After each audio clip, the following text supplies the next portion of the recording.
সালামু আলাইকুম। সবাইকে আজকে আমন্ত্রণ আমাদের আজকের ক্লাস। টপিকের নাম জ্যামিতিক আলোক বিজ্ঞান, জিওমেট্রিক্যাল অপটিক্স। সবাই আজকে এই ক্লাসটা করার জন্য যেটা রাখবো সেটা ইসাক স্যারের একদম লেটেস্ট এডিশনের বইটা লাগবে, আর সাথে যদি কেউ কোনো খাতা রাখতে চাই সেটা লাগবে। আর কিছু লাগবে না। আর লাগবে মেডিকোর যে কম্পানিয়ন বুক সেটাও লাগবে। আর সামনে তো লেকচার থাকবেই, ঠিক আছে? তো আমাদের এই জিনিসগুলো নিয়ে আমরা ক্লাসটা করতে বসে পড়ি সবাই। আর সবাই ক্লাস শুরুর আগে একটু জানাই কমেন্ট সেকশনে যে আমাদের ভিডিও আর সাউন্ড ঠিক আছে কিনা। ভিডিও আর সাউন্ড ক্লিয়ার থাকলে আমরা ক্লাসটা শুরু করে দিব আজকে, ঠিক আছে? সবাইকে জানাই।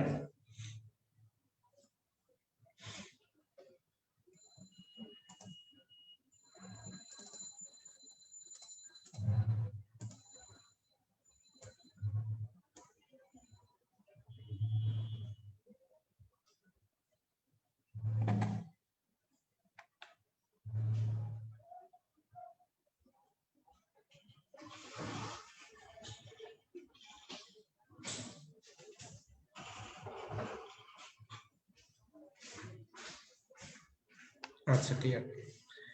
আচ্ছা, সাউন্ড ভিডিও দুটোই ক্লিয়ার। তাহলে আমরা আজকে শুরু করি আমাদের লেকচার জ্যামিতিক আলোক বিজ্ঞান, জিওমেট্রিক্যাল অপটিক্স।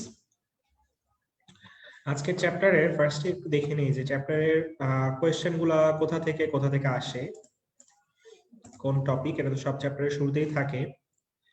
তো এই চ্যাপ্টারে দেখো যে গোলীয় তলের প্রতিসরণ, কতিপয় প্রয়োজনীয় সংজ্ঞা, লেন্সের প্রতিবিম্বের অবস্থান ও প্রকৃতি নির্ণয়, এগুলো থেকে অনেক কোয়েশ্চেন আছে।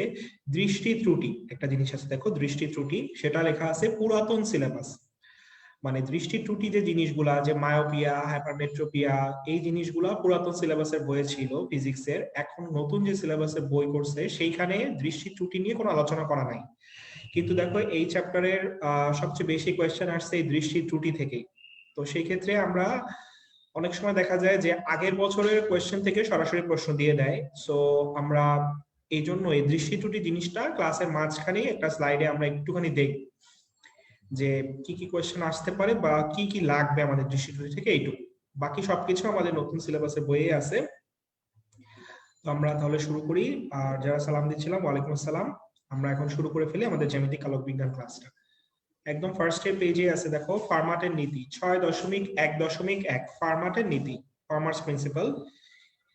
তো এটা পরের পেজে যাই, 386 নাম্বার পৃষ্ঠা, পেজ নাম্বার 386। এই যে ফার্মাটের নীতিটা, ফার্মাটের নীতি থেকে বইয়ে দেখবা যে অনেক কিছু লেখা আছে। ফার্মাটের নীতির সাহায্যে কি করা যায়, ফার্মাটের নীতি কি, সূত্র দিয়ে বইয়ে অনেক কিছু বিস্তারিত ব্যাখ্যা করা। তো আমাদের মেডিকেল আর ডেন্টাল অ্যাডমিশন টেস্টের জন্য এত ভিতরের আমাদের এই জিনিসগুলো লাগবে না। ফার্মাটের নীতি থেকে কি লাগবে সেটা একটু আমরা একটা স্লাইডেই দেখে ফেলবো। দেখো এই যে তোমাদের কম্পানিয়ন বুকেও দেয়া আছে। আমরা ফার্মাটের নীতি প্রথম 2 পেজ থেকে শুধুমাত্র এইটুকুই পড়বো। কম্পানিয়ন বুকটা বের করো। কম্পানিয়ন বুকে এখন যে স্লাইডটা দেখতে পাচ্ছি, কম্পানিয়ন বুকে এটা দেয়া আছে, পেজে শুরুতেই আছে, জ্যামিতিক আলোক বিজ্ঞানের শুরুতেই। ফার্মাটের নীতি থেকে কি লাগবে? ফার্স্টেই ফার্মাটের নীতির আবিষ্কারক। ফার্মাটের নীতি তার মানে আবিষ্কারকের নামও সেই ফার্মাটি, সরাসরি গণিতবিদ পিয়ারে ফার্মার। আবিষ্কারের সালটা একটু দেখবা, অত বেশি ইম্পর্টেন্ট না সাল, বিবৃতিটা একটু দেখে রাখতে হবে। আচ্ছা, একজন কমেন্ট করেছে যে ব্লার আসে। আচ্ছা, ব্লার আসলে তুমি যেটা করবা, তুমি লাইভ থেকে বের হয়ে জয়েন করো, সেটিংসটা ঠিক করে ফেলো। আর যদি কারো সাউন্ড পেয়ে কোনো প্রবলেম হয়, সে প্রথমত বের হয়ে জয়েন করবো। আর সাউন্ড কোয়ালিটি আরো ক্লিয়ার পেতে চাইলে নিজস্ব একটা হেডফোন ইউজ করে ফেলবো, ঠিক আছে? ওকে। আচ্ছা, এখন আসি যে ফার্মাটের নীতি থেকে আর কি লাগবে। ফার্মাটের নীতি প্রয়োগ, দেখো একটা জিনিস আছে না, প্রয়োগ। যে ফার্মাটের নীতির সাহায্যে কি করা যায়, আলোর প্রতিফলনের সূত্রদ্বয় প্রতিপাদন, আলোর প্রতিসরণের সূত্রদ্বয় প্রতিপাদন, এই দুইটা জিনিস। তো পরীক্ষায় প্রশ্ন দিবে এভাবে যে ফার্মাটের নীতির সাহায্যে আলোর কোন দুইটা সূত্র প্রতিপাদন করা যায়। তুমি বলবা প্রতিফলন আর প্রতিসরণ। এই যে প্রতিফলন আর প্রতিসরণ, এদের কয়টা করে সূত্র আছে বলতো? প্রতিফলন আর প্রতিসরণ, এদের কয়টা করে সূত্র আছে? প্রতিফলনের কয়টা সূত্র আর প্রতিসরণের কয়টা সূত্র? একটু জানাও তো, প্রতিফলন আর প্রতিসরণের কয়টা করে সূত্র আছে?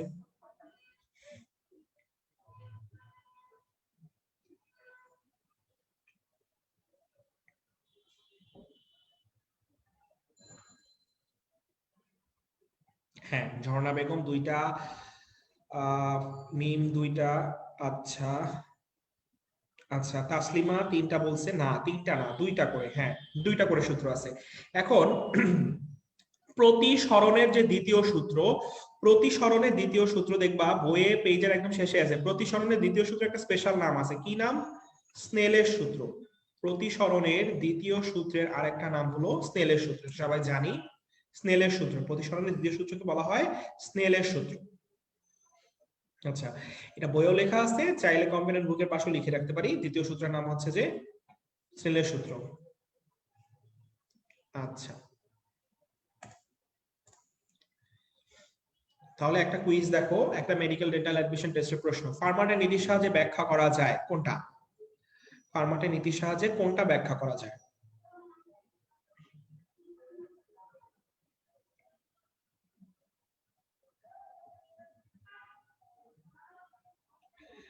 ফার্মাটের নীতির সাহায্যে ব্যাখ্যা করা যায় কোনটা? উত্তর হবে আলোর, এখানকার অনুযায়ী উত্তর হচ্ছে আলোর প্রতিফলন, সি। আচ্ছা, ঝর্ণা বেগম, সাইমা সালিম, আপন তালুকদার, ফারজানা আলম মিম সবাই সি দিচ্ছে, নিলয় সি। আচ্ছা ঠিক আছে, তাহলে আমরা এখন পরের পেজে চলে যাই। Page number 390, 390। বায়ুর সাপেক্ষে পানি এবং কাচের প্রতিসরাঙ্ক যথাক্রমে 4/3 এবং 3/2। দেখাও যে পানিতে একটা কাচ লেন্সের ফোকাস দূরত্ব বায়ুতে ফোকাস দূরত্বের 4 গুণ। যদি লেন্সের ফোকাস হয় 60 সেন্টিমিটার, তাহলে পানিতে ফোকাস দূরত্ব কত? দেখো এইটা একটু সবাই বের করে ফেলো। আমি আর একটু জুম ইন করি, ম্যাথটা আশা করি সবাই খুঁজে পেয়ে গিয়েছি। আচ্ছা, সি উত্তর দিচ্ছি সবাই আগের কোশ্চেনটার। ওকে, এখন দেখো যে জিনিসটা যে বায়ুর সাপেক্ষে পানি এবং কাচের প্রতিসরাঙ্ক দেয়া আছে 4/3, 3/2। পানিতে একটা কাচ লেন্সের ফোকাস দূরত্ব বায়ুতে ফোকাস দূরত্বের 4 গুণ। তুমি জানো যে এই যে দেখাও যে, প্রমাণ করো যে, প্রতিপাদন করো যে, এই টাইপের ম্যাথ, এইগুলা, এই জিনিসগুলা কি মেডিকেল ডেন্টাল অ্যাডমিশন টেস্টের প্রিপারেশনে আসে? মেডিকেল এবং ডেন্টাল অ্যাডমিশন টেস্টের প্রিপারেশনে কিন্তু দেখাও যে, প্রমাণ করো যে, এই টাইপের ম্যাথ কোনোদিনও আসে না। তো বুঝতেই পারতেছো যে এই ম্যাথের থেকে আমাদের ম্যাথটা আমরা কেন দেখতেছি? ম্যাথটা দেখতেছি এই কারণে যে এই ধ্রুবক লাইনটা আমাদের মুখস্থ রাখতে হবে যে পানিতে একটা কাচ লেন্সের ফোকাস দূরত্ব বায়ুতে ফোকাস দূরত্বের 4 গুণ। পানিতে একটা কাচ লেন্সের ফোকাস দূরত্ব বায়ুতে ফোকাস দূরত্বের 4 গুণ।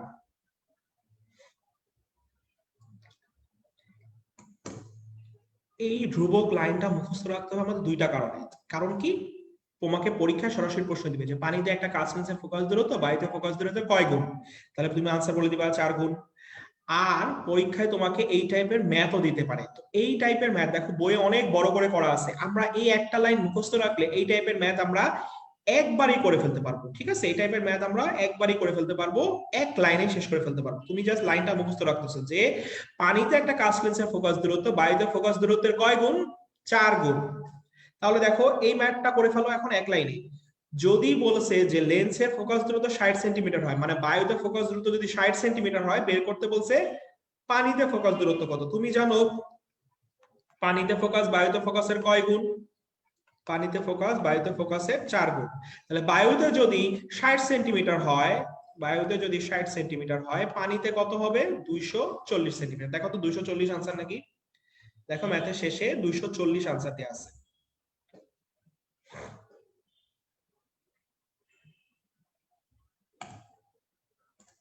আচ্ছা, হ্যাঁ 240 সেন্টিমিটার, ঠিক আছে। তাহলে এখন এই ম্যাথটা করে ফেলো সবাই। এই 5 নম্বর ম্যাথটা দেখো তো, বায়ুতে একটা কাচ লেন্সের ফোকাস দূরত্ব 20 সেন্টিমিটার হলে পানিতে এর ফোকাস দূরত্ব কত হবে? বায়ুর সাপেক্ষে কাচের প্রতিসরাঙ্ক 3/2 এবং পানির প্রতিসরাঙ্ক 4/3। এইটা একটু করে ফেলো নিজেরা। দেখো বলছে যে বায়ুতে একটা কাচ লেন্সের ফোকাস দূরত্ব 20 সেন্টিমিটার, বায়ুতে 20, পানিতে কত? তুমি জানো পানি বায়ুর কয় গুণ? 4 গুণ। তাহলে বায়ুতে যদি 20 হয়, পানিতে 20 × 4 কত হবে? 80। দেখো উত্তর 80 নাকি?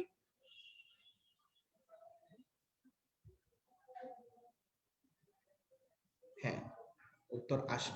আচ্ছা ঠিক আছে, সবাই উত্তর 80 দিচ্ছি। ফাতেমাতুজ জোহরা, হুমায়রা পোদ্দার, আখি হালদার, অমিত সূত্রধর, আচ্ছা সবাই, নিলয় 80 উত্তর দিয়েছে, ঠিক আছে।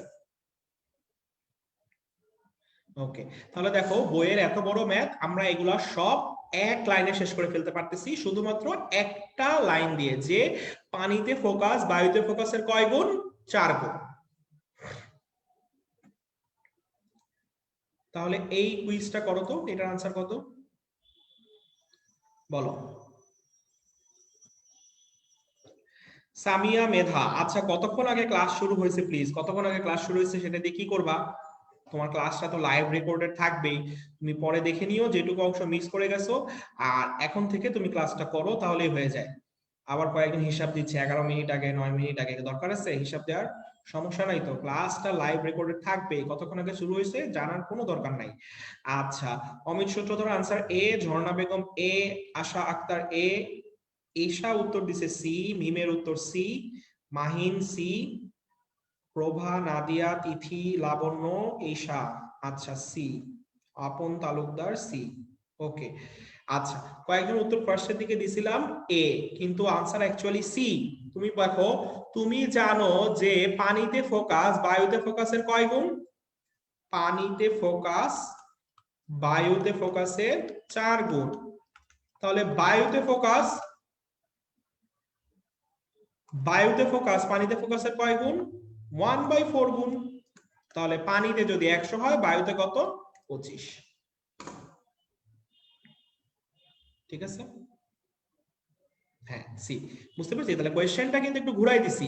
যারা একটু আগে ম্যাথটা করে আসছি সেই ফ্লোতে আনসার দিয়ে দিছিলাম 400, যে পানিতে বায়ুর 4 গুণ, তাহলে 100 × 4 400, কিন্তু আমি কোয়েশ্চেনটা কিন্তু উল্টাই দিছি, আমি প্রশ্নে পানি দিয়ে দিছি, বের করতে বলছি বায়ু, তাহলে 25।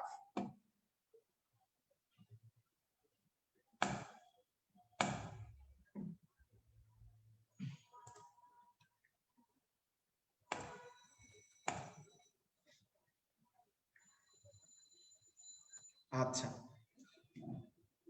আচ্ছা, রুবিনা পারভিন সবার আগে আমি সি আনসার দিয়েছিলাম। আচ্ছা ঠিক আছে, তোমার স্বীকৃতি আমরা পরবর্তীতে দিয়ে দিব, তুমি প্রথম সি হিসেবে আনসারকৃত ব্যক্তি।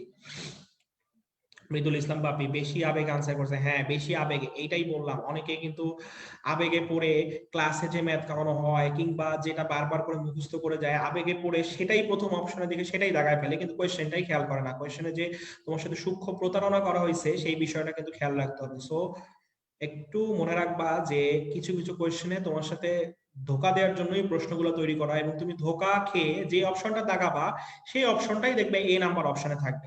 তো একটু সাবধান থাকবা। ওই যে বিকাশে যেরকম অ্যাড বের করে না যে আমি বিকাশ থেকে নাহিদ বলছি, ওরকম কিন্তু প্রতারণামূলক কিছু প্রশ্ন বিকাশের সেই প্রতারক নাহিদের মতনই প্রতারক কিছু কোয়েশ্চেন তোমার জন্য ওয়েট করবে, তুমি ধোকা খাবা না, খেয়াল রাখবা, একটু সাবধান থাকবা। আচ্ছা, এখন আসো কতিপয় প্রয়োজনীয় সংজ্ঞা। এই যে এই টপিকটা 6.4 কতিপয় প্রয়োজনীয় সংজ্ঞা। কতিপয় প্রয়োজনীয় সংজ্ঞা, এখানে অনেক সংজ্ঞা আছে কিন্তু, তো এই সংজ্ঞাগুলো কিছু জিনিস যেমন দর্পণের সংজ্ঞা, লেন্সের সংজ্ঞা, বিম্বর সংজ্ঞা, এগুলো ছোটবেলা থেকে পড়াশোনা করে আসতেছো। তো আমাদের জন্য এখানে যেটা লাগে, দেখো দর্পণের কিছু সংজ্ঞা আছে, দেখো তো এই যে মেরু বিন্দু থেকে দর্পণের কিছু সংজ্ঞা শুরু হয়েছে না? দেখো তো যে মেরু বিন্দুর কিছু সংজ্ঞা দেওয়া আছে, তারপর তার নিচ থেকে দেখো যে সবই দর্পণমূলক সংজ্ঞা কিছু দেওয়া আছে। তো এই টাইপের সংজ্ঞার জন্য আমরা যেটা করব, সংজ্ঞাগুলো একটু রিডিং করব, ক্লাসে কিছু সংজ্ঞা আমি দেখাই দেই যেগুলো আমাদের পরবর্তীতে লাগবে এবং যেগুলো থেকে মাঝে মাঝে কোয়েশ্চেন দেয়। এখন যে সংজ্ঞাগুলো দেখাবো, সংজ্ঞাগুলো বলবো, প্রত্যেকটা সংজ্ঞাই আসলে তোমার লেন্স আর দর্পণের জন্য সেম। লেন্স আর দর্পণের জন্য সংজ্ঞাগুলো এখন সব সেম, যেটায় পার্থক্য আছে সেটা আলাদা করে বলে দিব। আসলে কিছু সংজ্ঞা আমরা দেখি যে কোনটার মানে কি। ঠিক আছে, সবাই একটু মানেগুলো দেখি। দেখো ফার্স্ট এই সংজ্ঞাগুলো কার সংজ্ঞা? গলীয় দর্পণ। গলীয় দর্পণ, আচ্ছা দর্পণকে কেন গলীয় বলতেছে বলো তো? গলীয় দর্পণ কেন বলতেছে?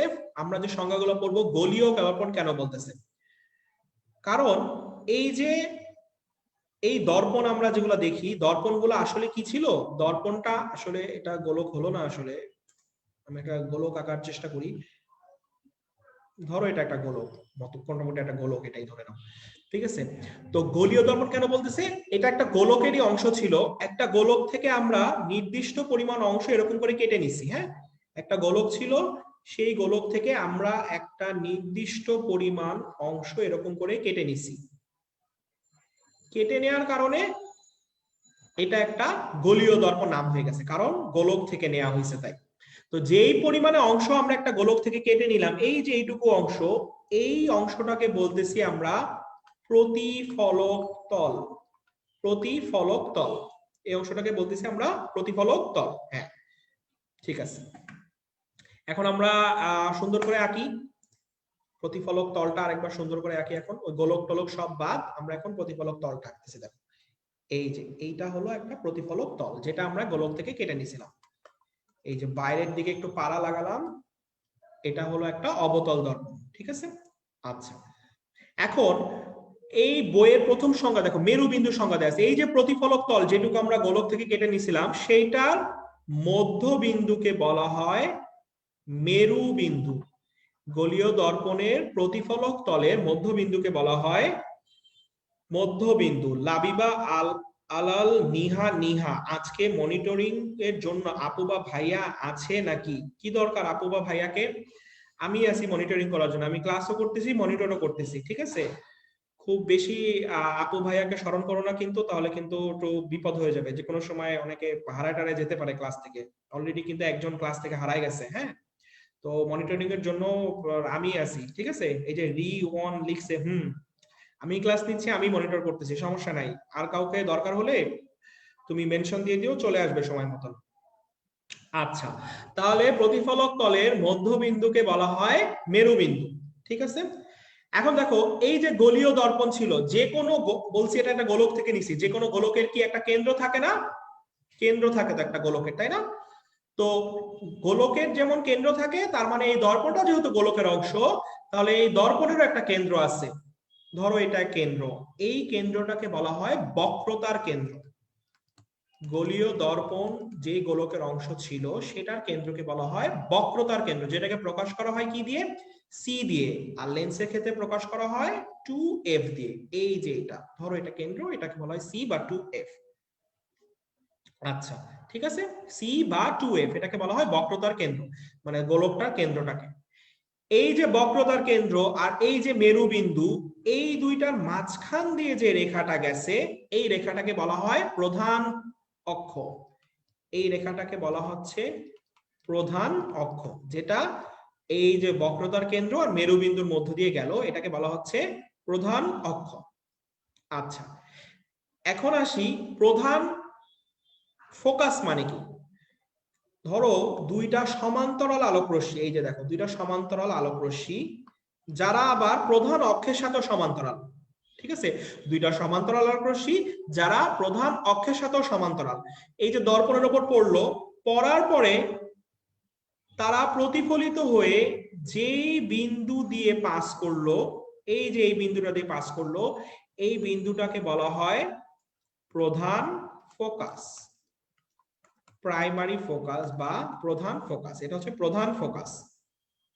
তাহলে কি হলো, দুইটা সমান্তরাল আলোক রশ্মি তারা দর্পণের উপর পড়লো, পড়ে দর্পণ থেকে প্রতিফলিত হয়ে যেই বিন্দু দিয়ে প্রতিফলিত হলো, এই বিন্দুটাকে এফটাকে বলা হচ্ছে দর্পণের প্রধান ফোকাস। আচ্ছা, তাহলে ফোকাস দূরত্ব মানে কি? দেখো, এই যে এফ বিন্দুটা থেকে এই মেরু বিন্দু এ, এদের মধ্যবর্তী এইটুকু দূরত্বকে বলা হচ্ছে ফোকাস দূরত্ব, যেটাকে স্মল এফ দিয়ে প্রকাশ করা হয়। এফ, এইটুকু হলো ফোকাস দূরত্ব। এই এফ থেকে মেরু বিন্দু পর্যন্ত দূরত্বটাকে বলা হচ্ছে ফোকাস দূরত্ব। আর আরেকটা দূরত্ব আছে, সেটা হচ্ছে বক্রতার ব্যাসার্ধ। বক্রতার ব্যাসার্ধ মানে কি? বক্রতার ব্যাসার্ধ মানে হলো, এই যে বক্রতার কেন্দ্র ছিল একটা সি, এই সি থেকে শুরু করে এই যে এ বিন্দু পর্যন্ত, মেরু বিন্দু পর্যন্ত দূরত্ব, এটাকে বলা হচ্ছে বক্রতার ব্যাসার্ধ। বক্রতার ব্যাসার্ধকে আমরা প্রকাশ করি স্মল আর দিয়ে, বক্রতার ব্যাসার্ধ। আচ্ছা ভাইয়া, এগুলো এখন তুলবো কি না, পরে হ্যান্ড নোট দিবেন ভাইয়া, সরি ফর আচ্ছা ইন্টারাপশন, সমস্যা নাই রনি। এগুলা তুমি চাইলে তুলতে পারো, বা ক্লাস তো লাইভ রেকর্ডেড থাকবেই, সমস্যা নাই, পরে তুলতে পারবা। হ্যাঁ, এটার জন্য না আলাদা করে হ্যান্ড নোট এইটুকুর জন্য লাগবে না। যেগুলোর জন্য লাগবে হ্যান্ড নোট, বা যেগুলোর জন্য কোনো স্পেশাল ইনস্ট্রাকশন বা স্পেশাল কোনো ছন্দ আছে, সেগুলো স্লাইডে দেয়া থাকবে। এটার জন্য আলাদা করে কিছু নাই। এটা বইয়ের সংজ্ঞাগুলোই আমি জাস্ট তোমাদেরকে মানে ভিজুয়ালাইজ করে দেখাচ্ছি যে কোনটার মানে কি। ঠিক আছে, বইয়ে তো সংজ্ঞাগুলো লিখে গেছে, কিন্তু বইয়ে তো ভাবে দেখানোর উপায় নাই, আমি জাস্ট এখানে তোমাদেরকে দেখাই দিচ্ছি কোনটার মানে কি, এটুকুই। আচ্ছা আচ্ছা, ডিফারেন্ট কালি, হ্যাঁ হৃদয়, ডিফারেন্ট কালি ইউজ করছি। দেখো বক্রতার ব্যাসার্ধ দেখাতে গিয়ে আমি কিন্তু ডিফারেন্ট কালি ইউজ করছি, অন্যটা দেখাতে আমি ডিফারেন্ট কালি ইউজ করবো। এখন কি হিজিবিজি লাগতেছে তোমার কাছে? দেখো এখন, তাহলে দেখো আমরা কি দেখলাম, বক্রতার ব্যাসার্ধ দেখলাম আর কতটুকু ডিস্টেন্স, বক্রতার কেন্দ্র থেকে মেরু বিন্দু পর্যন্ত দূরত্বটাকে, সেটা হচ্ছে বক্রতার ব্যাসার্ধ, যেটাকে প্রকাশ করা হয় স্মল আর দিয়ে। তাহলে দুইটা জিনিসের প্রকাশটা আমাদের লাগবে, যে ফোকাস দূরত্বকে প্রকাশ করা হয় স্মল এফ, আর বক্রতার ব্যাসার্ধকে প্রকাশ করা হয় স্মল আর দিয়ে। আচ্ছা, তাহলে সংজ্ঞাগুলো আমরা দেখলাম। এখন আসো একটা ইম্পর্টেন্ট সংজ্ঞা। এতক্ষণ যে সংজ্ঞাগুলো বললাম সেগুলা দর্পণ আর লেন্সের জন্য একই ছিল। এখন যে সংজ্ঞাটা বলবো এটা দর্পণ আর লেন্সের জন্য কিন্তু ভিন্ন। আচ্ছা, এখন যে সংজ্ঞাটা বলবো সেটা দর্পণ আর লেন্সের জন্য কিন্তু ডিফারেন্ট। আচ্ছা, তো আমরা একটু সংজ্ঞাটায় আসি এখন। সংজ্ঞাটা কি দেখো, উন্মেষ, উন্মেষের সংজ্ঞা, হোয়াট ইজ উন্মেষ? উন্মেষ অ্যাঙ্গেল কি জিনিস দেখো,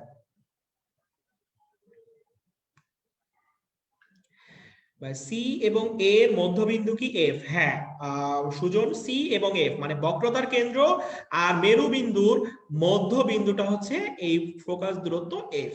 ঠিক আছে, আচ্ছা এখন আসলে উন্মেষের সংজ্ঞা। উন্মেষ মানে কি, এই যে প্রতিফলক তলটা ছিল না, প্রতিফলক তল আঁকছিলাম আমরা একটা, এটা আরেক নাম হচ্ছে প্রধান ছেদ।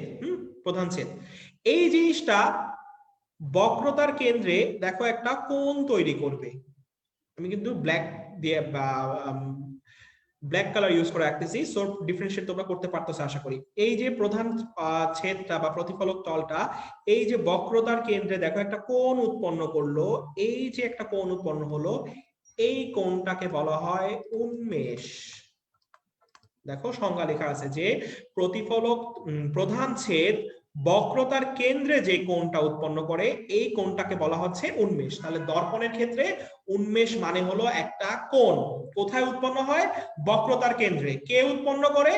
ওই যে প্রধান ছেদ বা প্রতিফলক তলটা ছিল সে উৎপন্ন করে, এটা হলো উন্মেষ।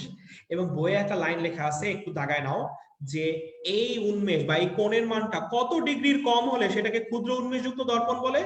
10 ডিগ্রির কম হলে। লেখা আছে না বইয়ে? দেখো বইয়ে লেখা আছে যে এই কোণের মানটা যদি 10 ডিগ্রির চেয়ে কম হয় তাহলে সেই দর্পণকে বলা হয় ক্ষুদ্র উন্মেষযুক্ত দর্পণ। আচ্ছা, এটা আমরা পড়লাম 10 থেকে কম। হ্যাঁ, এটা আমরা পড়লাম কার জন্য? দর্পণের জন্য। লেন্সের জন্য কি হবে তাহলে? দেখো লেন্স, লেন্সের জন্য উন্মেষের সংখ্যাটা কি দেখো, এই পাশে আমি একটা লেন্স আঁকতেছি, এই যে দেখো এটা একটা লেন্স, এটা হলো একটা উত্তল লেন্স, তাই না?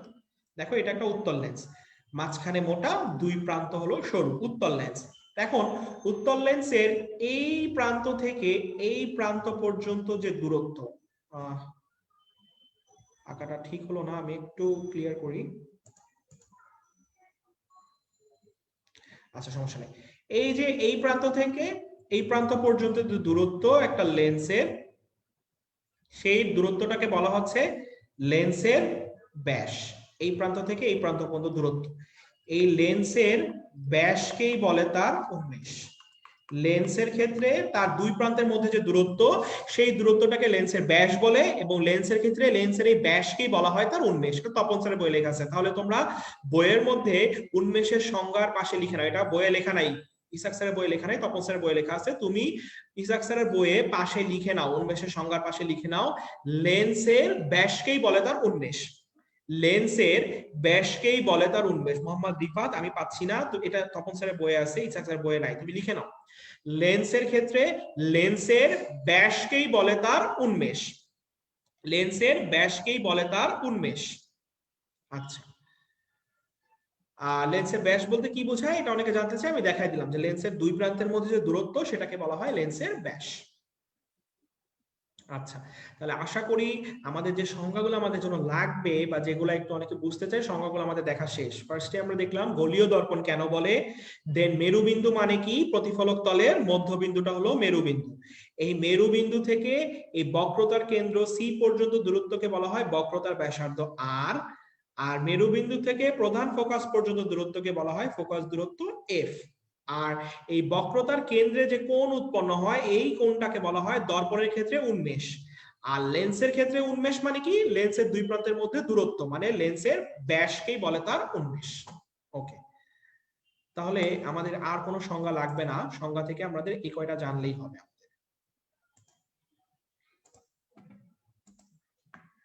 এখন আসি আমরা একটা ম্যাথে, দেখো গাণিতিক উদাহরণ 6.2, ম্যাথমেটিক্যাল এক্সাম্পল 6.2, 6.2, এটা একটু বের করো। গাণিতিক উদাহরণ 6.2, পেজ নাম্বার না বলে আমি উদাহরণ নাম্বার টপিকটা বললাম, যাতে অনেকের হয়তো পুরাতন বই থাকতে পারে, তাদের দেখে নাও। ওকে, ক্লিয়ার? ওকে, তাহলে বের করো এই ম্যাথটা। দেখো এই ম্যাথে কাচের প্রতিসংখ্য দেওয়া আছে, পানির প্রতিসংখ্য দেওয়া আছে, পানিতে আলোর বেগ দেওয়া আছে, অনেক কিছু আছে। বের করতে বলছে কি কাচে আলোর বেগ কত। লামিসা কম্পানিয়ন বুকে আছে ভাইয়া। কোনটা কম্পানিয়ন বুকে? লেন্সের ব্যাসকেই উন্মেষ, উন্মেষটা কম্পানিয়ন বুকে আছে। তুমি কম্পানিয়ন বুক থেকে খুঁজে না বের করে আলাদা করে তুমি বইয়ে জাস্ট লিখে রাখো যে লেন্সের ব্যাসকেই বলে তার উন্মেষ, আর কিছু লাগবে না।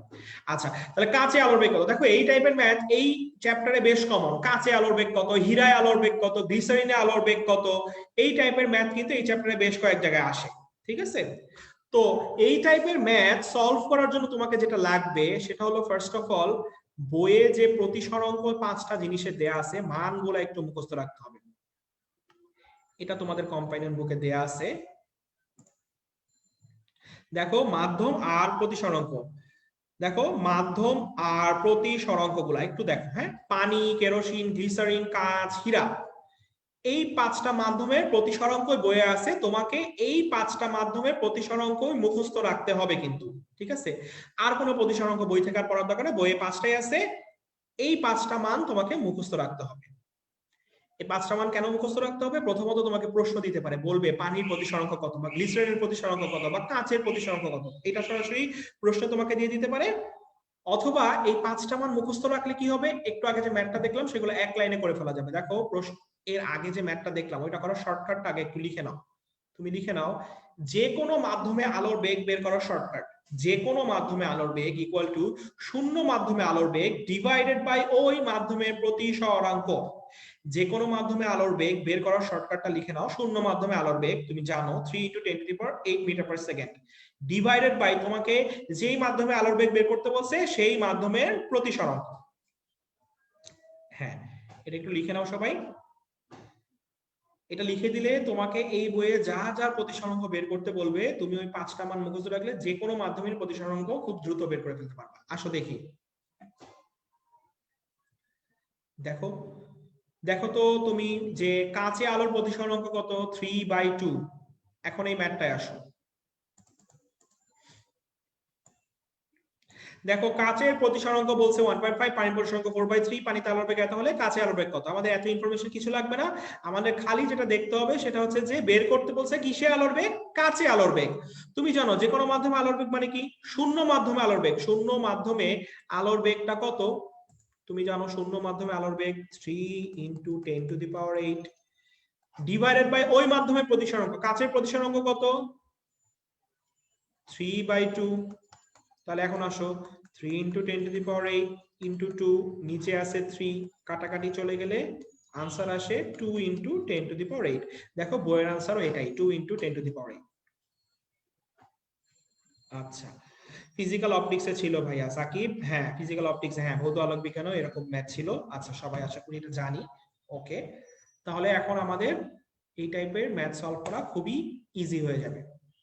জাস্ট এই 5টা মান, এটা তোমাদের কম্পাইনিয়ন বুকেও আছে, মুখস্থ রাখতে হবে। পানি, কেরোসিন, গ্লিসারিন, কাঁচ, হীরা। আচ্ছা, এখন আসি বিবর্ধন 6.7, বিবর্ধন। বিবর্ধন জিনিসটা আমাদের জাস্ট সংজ্ঞাটা লাগবে বিবর্ধন থেকে, ঠিক আছে? বিবর্ধন মানে কি অনেকে জানতে চায়। বিবর্ধন মানে হলো তুমি যদি একটা দর্পণের সামনে দাঁড়াও, তোমার যে প্রতিবিম্বটা তৈরি হবে সেটা দৈর্ঘ্য আর তোমার অ্যাকচুয়াল দৈর্ঘ্যের যে অনুপাত সেটাকেই বলা হচ্ছে বিবর্ধন, ম্যাগনিফিকেশন, যেটাকে আমরা প্রকাশ করি ইংলিশ ওয়ার্ড লেটার কোনটা, ছোট হাতের এম দিয়ে, বিবর্ধন। প্রতিবিম্বের দৈর্ঘ্য ডিভাইডেড বাই অ্যাকচুয়াল যে বস্তুটা আছে সেটার দৈর্ঘ্যের অনুপাতকে বলা হয় বিবর্ধন এম। এখন দেখো বিবর্ধন m equal to minus V by U. বিবর্ধন m হলো মাইনাস ভি বাই ইউ। মাইনাসটা কেন দিছে? কারণ বিম্বটা উল্টা হবে বা সোজা হবে, বা মানে মাইনাস ইন্ডিকেট করে যে বিম্বটা উল্টা। আচ্ছা, এখান থেকে আমাদের কি লাগবে আমি বলি, যে দুটা জিনিস, জাস্ট বিবর্ধনের সংজ্ঞাটা লাগবে আর বিবর্ধন কি দিয়ে প্রকাশ করা হয় সেখান থেকে। বিবর্ধনের সংজ্ঞাও কিন্তু একবার অ্যাডমিশন টেস্টের প্রশ্ন আসছে, ঠিক আছে? এক সংজ্ঞাটা তুলে দিছে, বলছে এটি দ্বারা কি বোঝানো হয়, সেটা হচ্ছে বিবর্ধন। বলছে যে প্রতিবিম্বের দৈর্ঘ্য ডিভাইড বাই বস্তুর দৈর্ঘ্য ইকুয়াল টু হোয়াট, তোমাকে তখন বলতে হবে বিবর্ধন। আচ্ছা, এখন আসি একটা খুব গুরুত্বপূর্ণ একটা ছক, 6.1.1।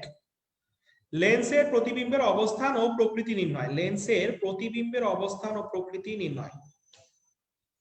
6.1.1 লেন্সের প্রতিবিম্বের অবস্থান ও প্রকৃতি নির্ণয়। উত্তল লেন্স, অবতল লেন্স, উত্তল লেন্স আর অবতল লেন্স। এই সংজ্ঞা, এই বিশাল আকার ছকটা আমাদের এখন আর লাগবে না, ঠিক আছে? কখন লাগবে আমরা পরে দেখবো একটু, কিন্তু এই সংজ্ঞা থেকে কিন্তু বেশ কয়েক বছর প্রশ্ন আসছে মেডিকেল ডেন্টাল অ্যাডমিশন টেস্টে। এই সংজ্ঞা থেকে বেশ কয়েক বছর প্রশ্ন আসছে কিন্তু। তো আমরা এই সংজ্ঞাটা একটু পরে দেখবো, মানে এই ছকটা একটু পরে দেখবো আমরা। এখন আমরা কিছু ম্যাথ করব। এই টাইপের ম্যাথ করার আগে আমাদের লেন্সের ক্ষমতাটা জানা লাগবে, একটু ক্ষমতা আসি আমরা। 6.12 লেন্সের ক্ষমতা। 6.12 লেন্সের ক্ষমতা, এটার মধ্যে আসি আমরা একটু। দেখো লেন্সের ক্ষমতা মানে কি, আমরা জানি P ইকুয়াল টু, এই যে লেন্সের ক্ষমতা, P equal to 1/f, P equal to 1/f, এটা হলো লেন্সের ক্ষমতা। তাহলে তুমি বুঝতে পারতেছো যে লেন্সের ক্ষমতা P f এর বিপরীত রাশি, তার মানে কার বিপরীত রাশি? ফোকাস দূরত্বের। এই যে কোন লেন্সের ফোকাস দূরত্বের বিপরীত সংখ্যাকে বলা হয় তার ক্ষমতা।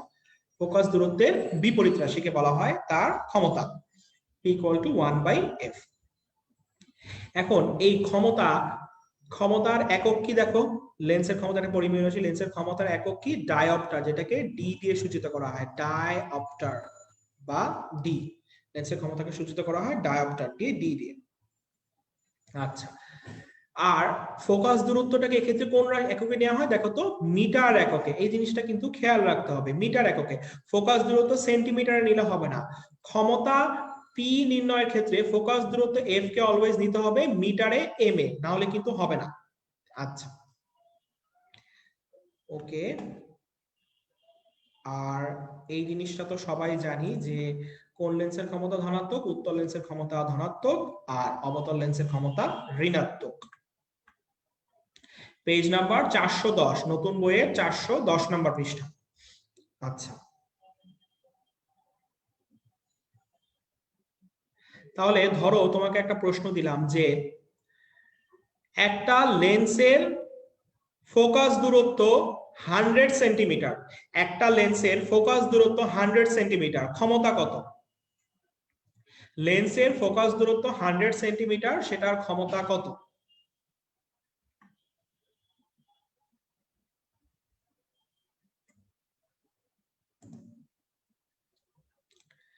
লেন্সের ক্ষমতা 100 সেন্টিমিটার, সেটার লেন্সের ফোকাস দূরত্ব 100 সেন্টিমিটার, ক্ষমতা কত?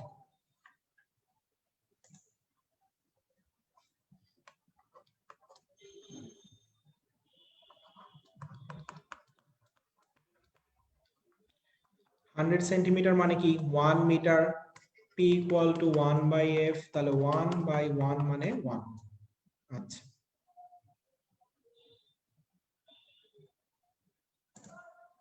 হ্যাঁ 1, ঠিক আছে।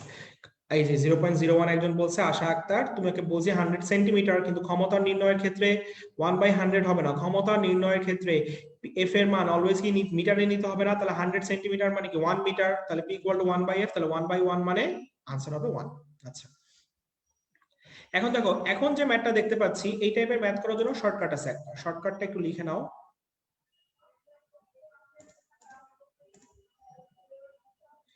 u equal to f into m plus minus 1 divided by m.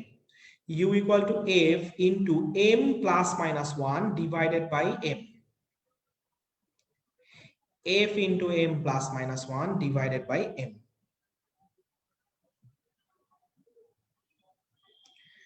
এই সূত্রটা একটু লিখে নাও, সবাই একটু লিখে নাও এই সূত্রটা, u equal to f into m plus minus 1 divided by m.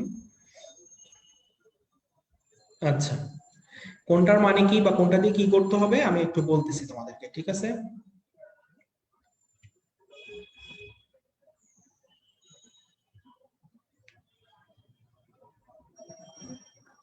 আচ্ছা, এফ মানে কি তুমি জানো, ফোকাস দূরত্ব। এম মানে কি বিবর্ধন তুমি জানো। আর ইউ মানে লক্ষ্য বস্তুর অবস্থান।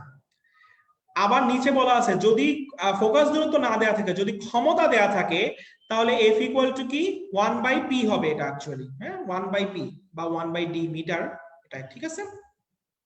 ওকে, তাহলে ক্ষমতা দেয়া থাকলে এফটা 1/p দিয়ে বের করতে বলবে।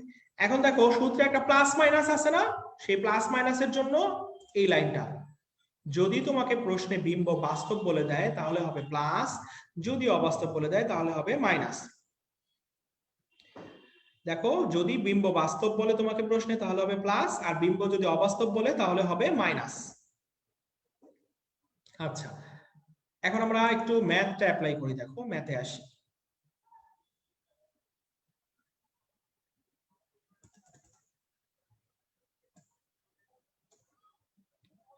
দেখো, কোন লেন্সের ক্ষমতা বলছে +4 ডায়োপ্টার, লেন্স থেকে কত দূরে বস্তু রাখলে অর্ধেক আকারের প্রতিবিম্ব সৃষ্টি হবে। ক্ষমতা বলছে কত? +4 ডায়োপ্টার।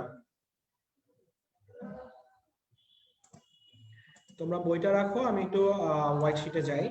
ক্ষমতা P ইকুয়াল টু কি +4, তাহলে F ইকুয়াল টু কি 1/4, F equal to 1/4। U equal to তাহলে কি বলছে, দেখো বস্তুর অর্ধেক আকারের বিম্ব সৃষ্টি হবে, তাহলে বিবর্ধন m এর মানটা কত? হাফ। এখন সূত্রে তুমি বসাও, U equal to F into m। দেখো প্রশ্নে কিন্তু বিম্ব বাস্তব অবাস্তব বলে দিছে, বলে দেয় নাই। যেহেতু বলে দেয় নাই আমরা বাস্তব ধরেই করব, সূত্রে প্লাস ধরেই করব। f into m plus 1 divided by m, f into m plus 1 divided by m, তাহলে 1/4 3/2। দেখো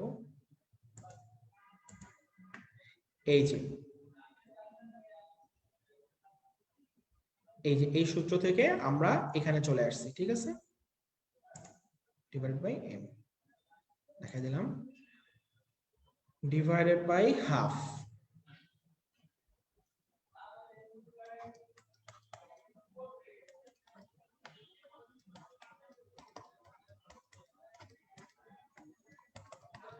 থ্রি বাই ফোর মানে 0.75,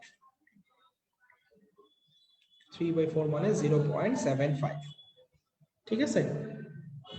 আনসার কিন্তু হবে মিটারে, বইয়ে হয়তো সেন্টিমিটার দেওয়া আছে কিন্তু আনসার হবে মিটার। হ্যাঁ, আচ্ছা, এই ম্যাথটা একটু দেখো। এখন আসি তার নিচের ম্যাথটায়, 3/4। হ্যাঁ, যারা অনেকে তুলতে পারে নাই বা একটু লেট হয়ে গেছে তারা ক্লাসটা তো লাইভ রেকর্ডেড থাকবেই, সেখান থেকে আবার চাইলে দেখে নিতে পারবো, ঠিক আছে? 0.75 আনসার হবে মিটারে। হ্যাঁ, এখন এই ম্যাথটা দেখো, এই যে 13 সেন্টিমিটার ফোকাস দূরত্ব বিশিষ্ট উত্তল লেন্স থেকে কত দূরে বস্তু স্থাপন করলে বাস্তব বিম্বের আকার বস্তুর আকারের 3 গুণ হবে। এই ম্যাথে দেখো, যখন ম্যাথটা করছে দেখো তো ফোকাস দূরত্বের মান কত ধরছে 15, আর ম্যাথে প্রশ্নে কত দেওয়া আছে 13। তাহলে তোমাকে যেটা করতে হবে প্রশ্নে কারেকশন করে নাও, এই ম্যাথের প্রশ্নে ফোকাস দূরত্বের মান হবে 15 সেন্টিমিটার। ফোকাস দূরত্বের মান হবে 15 সেন্টিমিটার, ঠিক আছে, 15 সেন্টিমিটার। আচ্ছা, এই ম্যাথে আনসার হবে 15 সেন্টিমিটার, মানে কোশ্চেনে ফোকাস দূরত্বের মানটা অ্যাকচুয়ালি হবে 15 সেন্টিমিটার। এখন তুমি ম্যাথের সূত্র দেখো, এফ এর মান বলছে 15, বিবর্ধন এম এর মান বলছে 3, ইউ এর মানটা বের করতে বলছে, বিম্ব বলে দিছে বাস্তব, বাস্তব মানে কি প্লাস না, তাহলে তুমি বসাও U equal to F, F এর মান বসাও 15 ইন্টু এম, বিম্ব বাস্তব বলে দিচ্ছে সূত্র হবে প্লাস, ডিভাইডেড বাই এম 3, তাহলে 15 ইন্টু 4 60, 60 কে 3 দিয়ে ভাগ দিলে আনসার আসে 20। দেখো 20 উত্তর, হ্যাঁ 20 উত্তর।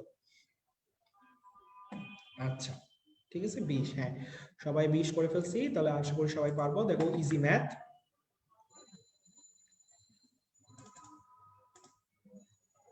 আচ্ছা, আমাদের এখনকার টপিক সরল অনুবীক্ষণ যন্ত্র, সিম্পল ম্যাগনিফাইং গ্লাস, সরল অনুবীক্ষণ যন্ত্র।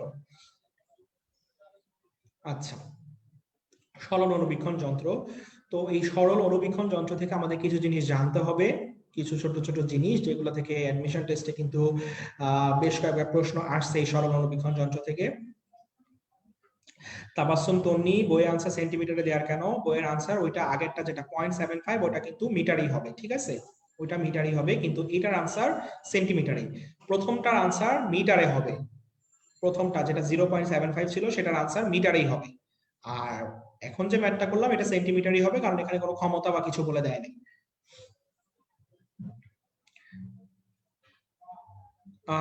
তনিমা হক, না ইউ এর মান সব জায়গায় মিটারে হবে না, যদি তোমাকে ক্ষমতা দেয়া থাকে, ক্ষমতা পি দেয়া থাকে, সেই ক্ষেত্রে আনসার মিটারে হবে, যদি তোমাকে ক্ষমতা না দেয়া থাকে, শুধু এফ দেয়া থাকে, তাহলে সেন্টিমিটারে করলেও হবে। আচ্ছা আচ্ছা ঠিক আছে।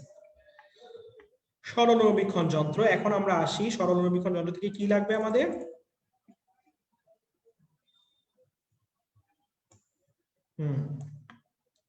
এই জিনিসটা বের করো, সরল অনুবীক্ষণ যন্ত্রের বিবর্ধনের রাশিমালা, সরল অনুবীক্ষণ যন্ত্রের বিবর্ধনের রাশিমালা, সরল অনুবীক্ষণ যন্ত্রের বিবর্ধনের রাশিমালা।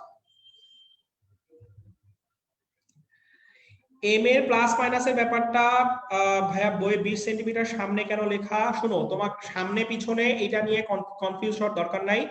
অদিতি রয়, অদিতি দে, সামনে পেছনে নিয়ে তোমার চিন্তা করতে হবে না, ঠিক আছে, এইটা ম্যাথ করে বের করতে হবে। আমরা যদি শর্টকাটে করতেছি, আমাদের সামনে পেছনে নিয়ে চিন্তা করার দরকার নাই, 20 সেন্টিমিটার সামনে 20 সেন্টিমিটার পেছনে কোনো সমস্যা নাই। আরেকজন প্রশ্ন বলছে যে এম এর প্লাস মাইনাসের ব্যাপারটা আরেকবার বলেন প্লিজ। তোমাকে যদি প্রশ্নে বিম্ব বাস্তব বলে দেয় তাহলে তুমি সূত্রে প্লাস বসাবা, আর যদি প্রশ্নে তোমাকে বিম্ব অবাস্তব বলে দেয় তাহলে মাইনাস বসাবা, আর যদি দেখো প্রশ্নে বাস্তব অবাস্তব কিছুই সেভাবে বলা নাই, সেক্ষেত্রে তুমি প্লাস বসাই ম্যাথটা করবা। আচ্ছা, এখন আসো সরল অনুবীক্ষণ যন্ত্রের বিবর্ধনের রাশিমালা। তো এখান থেকে আমাদের কি লাগবে, ফার্স্টেই তোমাকে রাশিমালাটা মুখস্থ রাখতে হবে যে m equal to 1 plus D minus A divided by F, m equal to 1 plus D minus A divided by F. এই রাশিমালাটা তোমাকে মুখস্থ রাখতে হবে প্রথমত, কারণ পরীক্ষায় তোমাকে সরাসরি প্রশ্ন দিবে যে সরল অনুবীক্ষণ যন্ত্রের বিবর্ধনের রাশিমালা নিচের কোনটি, তোমাকে বলতে হবে 1 plus D minus A divided by F. এখন দেখো এখানে m মানে তো আমরা বিবর্ধন জানি, এফ মানে কি ফোকাস দূরত্ব, এ মানে কি চোখ থেকে লেন্সের দূরত্ব, আর ডি মানে কি, ডি মানে স্পষ্ট দর্শনের ন্যূনতম দূরত্ব, স্পষ্ট দর্শনের ন্যূনতম দূরত্ব, স্পষ্ট দর্শনের ন্যূনতম দূরত্ব। আচ্ছা, এই যে ডি বললাম স্পষ্ট দর্শনের ন্যূনতম দূরত্ব, এটার মান কত, স্পষ্ট দর্শনের ন্যূনতম দূরত্ব ডি, এইটার মান স্বাভাবিক একটা চোখের জন্য কত, তোমরা পড়ে আসছো এই জিনিসটা যে ডি এর মান স্বাভাবিক একটা চোখের জন্য কত সেন্টিমিটার, স্পষ্ট দর্শনের ন্যূনতম দূরত্ব 25 সেন্টিমিটার, হ্যাঁ ঠিক আছে। স্বাভাবিক একটা চোখের জন্য, তাই না? স্বাভাবিক চোখের জন্য 25 সেন্টিমিটার। কিন্তু সবার চোখ কি স্বাভাবিক? না, সবার চোখ কিন্তু স্বাভাবিক না। কিছু অস্বাভাবিক চোখও আছে যাদের চোখ অ্যাবনর্মাল। সেরকম একটা জ্বলজ্যান্ত উদাহরণ তোমরা এখন তোমরা স্ক্রিনে দেখতে পাচ্ছ। এই যে আমার চোখ স্বাভাবিক না, তোমার চোখে চশমা আছে, আমার চোখ অস্বাভাবিক, অ্যাবনর্মাল চোখ, ত্রুটি আছে আমার চোখে। তাহলে চোখের ত্রুটি কি? চোখের ত্রুটি তাহলে আমাদের জানতে হবে যে চোখের ত্রুটি কয় প্রকার। এই যে আমি বলছিলাম পুরাতন সিলেবাসের কিছু প্রশ্ন ছিল না চোখের ত্রুটি নিয়ে, এই যে দেখো এখান থেকে দেখো, এটা তোমাদের কম্পানিয়ন বুকেও কিন্তু এখন যে অংশটা দেখতে পাচ্ছ এটা তোমাদের কম্পানিয়ন বুকেও দেওয়া আছে। চোখের ত্রুটি কি জিনিস, চোখের ত্রুটি কয় প্রকার বা চোখের ত্রুটি কি কি আছে, দেখো এটা তোমাদের কম্পানিয়ন বুকে পুরাতন সিলেবাস থেকেও দেওয়া আছে। আমি এখানে স্লাইডও দেখাচ্ছি। চারটা মেইনলি, একটা হচ্ছে মায়োপিয়া, একটা হাইপারমেট্রোপিয়া, একটা প্রেসবায়োপিয়া আর একটা অ্যাস্টিগম্যাটিজম। চারটা জিনিস, মায়োপিয়া, হাইপারমেট্রোপিয়া, প্রেসবায়োপিয়া আর অ্যাস্টিগম্যাটিজম, চারটা। মায়ো মানে কি? ক্ষীণদৃষ্টি। হাইপারমেট্রোপিয়া মানে কি? দীর্ঘদৃষ্টি। প্রেসবায়োপিয়া মানে কি? চালসে। প্রেসবায়োপিয়া জিনিসটা কি? প্রেসবায়োপিয়া জিনিসটা হচ্ছে বয়সের সাথে সাথে, এটা অ্যাকচুয়ালি চোখের কোনো ত্রুটি না, বয়সের সাথে সাথে চোখের লেন্সের এলাস্টিসিটি কমে যায়, এই কারণে সবকিছু একটু ঘোলা দেখা যায়, সেটাকে বলা হয় প্রেসবায়োপিয়া। আর অ্যাস্টিগম্যাটিজম মানে বিষম দৃষ্টি। এখানে বস্তু থেকে যখন আলোক রশ্মিগুলো আসে সেটা কোন একটা নির্দিষ্ট বিন্দুতে আমাদের চোখের সামনে মিলিত হয় না, এই ত্রুটিটাকে বলা হয় অ্যাস্টিগম্যাটিজম। আচ্ছা, এখান থেকে কি লাগবে আমাদের? ত্রুটির নামগুলো পড়বা অবশ্যই, ইংলিশ টার্ম এবং বাংলা টার্ম দুইটাই পড়তে হবে, আর সাথে কোন ত্রুটিতে কোন লেন্স ব্যবহার করা হয় সেটা একটু লাগবে। আচ্ছা, তো আমি বললাম যে স্বাভাবিক চোখের জন্য ডি এর মান 25, কিন্তু সবার চোখ স্বাভাবিক না। এই যে চোখের ত্রুটিও তুমি দেখতে পাচ্ছ, মায়োপিয়া, হাইপারমেট্রোপিয়া, এদের ক্ষেত্রে ডি এর মান কত দেখো তো। এই যে এই জিনিসটা, ডি ইকুয়াল টু স্পর্শদর্শনের নিকটতম দূরত্ব, স্বাভাবিক একটা চোখের জন্য 25, ক্ষীণ দৃষ্টি বা মায়োপিয়া যাদের আছে, এই যে আমার চোখে চশমা আছে, আমার মায়োপিয়া আছে, তাদের ক্ষেত্রে ডি এর মান 25 সেন্টিমিটারের কম। তুমি জানো, এভাবে মনে রাখতে পারো চাইলে যে ক্ষীণ মানে যেহেতু কম, তাই এদের ক্ষেত্রে ডি এর মানও 25-এর কম। আবার হাইপারমেট্রোপিয়া বা দীর্ঘ দৃষ্টি যাদের আছে তাদের ক্ষেত্রে ডি এর মান 25-এর বেশি। দীর্ঘ মানে তো বেশি, তাই ডি এর মান 25-এর বেশি। আচ্ছা আচ্ছা, আব্দুল কুদ্দুস ভাইয়া বলছে যে আবার একটু বলেন। আমি বলছি যে চোখের ত্রুটি তো চারটা আছে, একটা মায়োপিয়া, হাইপারমেট্রোপিয়া, একটা বিষম দৃষ্টি অ্যাস্টিগম্যাটিজম আর একটা প্রেসবায়োপিয়া। তার মধ্যে আমরা মায়োপিয়া আর হাইপারমেট্রোপিয়া নিয়ে কথাবার্তা বলতেছি, যে স্বাভাবিক চোখের জন্য স্পষ্ট দর্শনের নিকটতম দূরত্বের মান 25, কিন্তু যাদের মায়োপিয়া আছে মানে ক্ষীণ দৃষ্টি, তাদের ক্ষেত্রে ডি এর মান 25-এর কম। আর যাদের হাইপারমেট্রোপিয়া আছে দীর্ঘ দৃষ্টি, তাদের ক্ষেত্রে ডি এর মান 25-এর বেশি। তোমাকে পরীক্ষার জন্য তিনটা জিনিস মনে রাখতে হবে, একটা হচ্ছে স্বাভাবিক চোখের জন্য ডি এর মান কত, একটা মনে রাখতে হবে যে মায়োপিয়া বা ক্ষীণ দৃষ্টি এদের ক্ষেত্রে ডি এর মান 25-এর কম, আর হাইপারমেট্রোপিয়া বা দীর্ঘ দৃষ্টি এদের ক্ষেত্রে ডি এর মান 25-এর বেশি। আচ্ছা,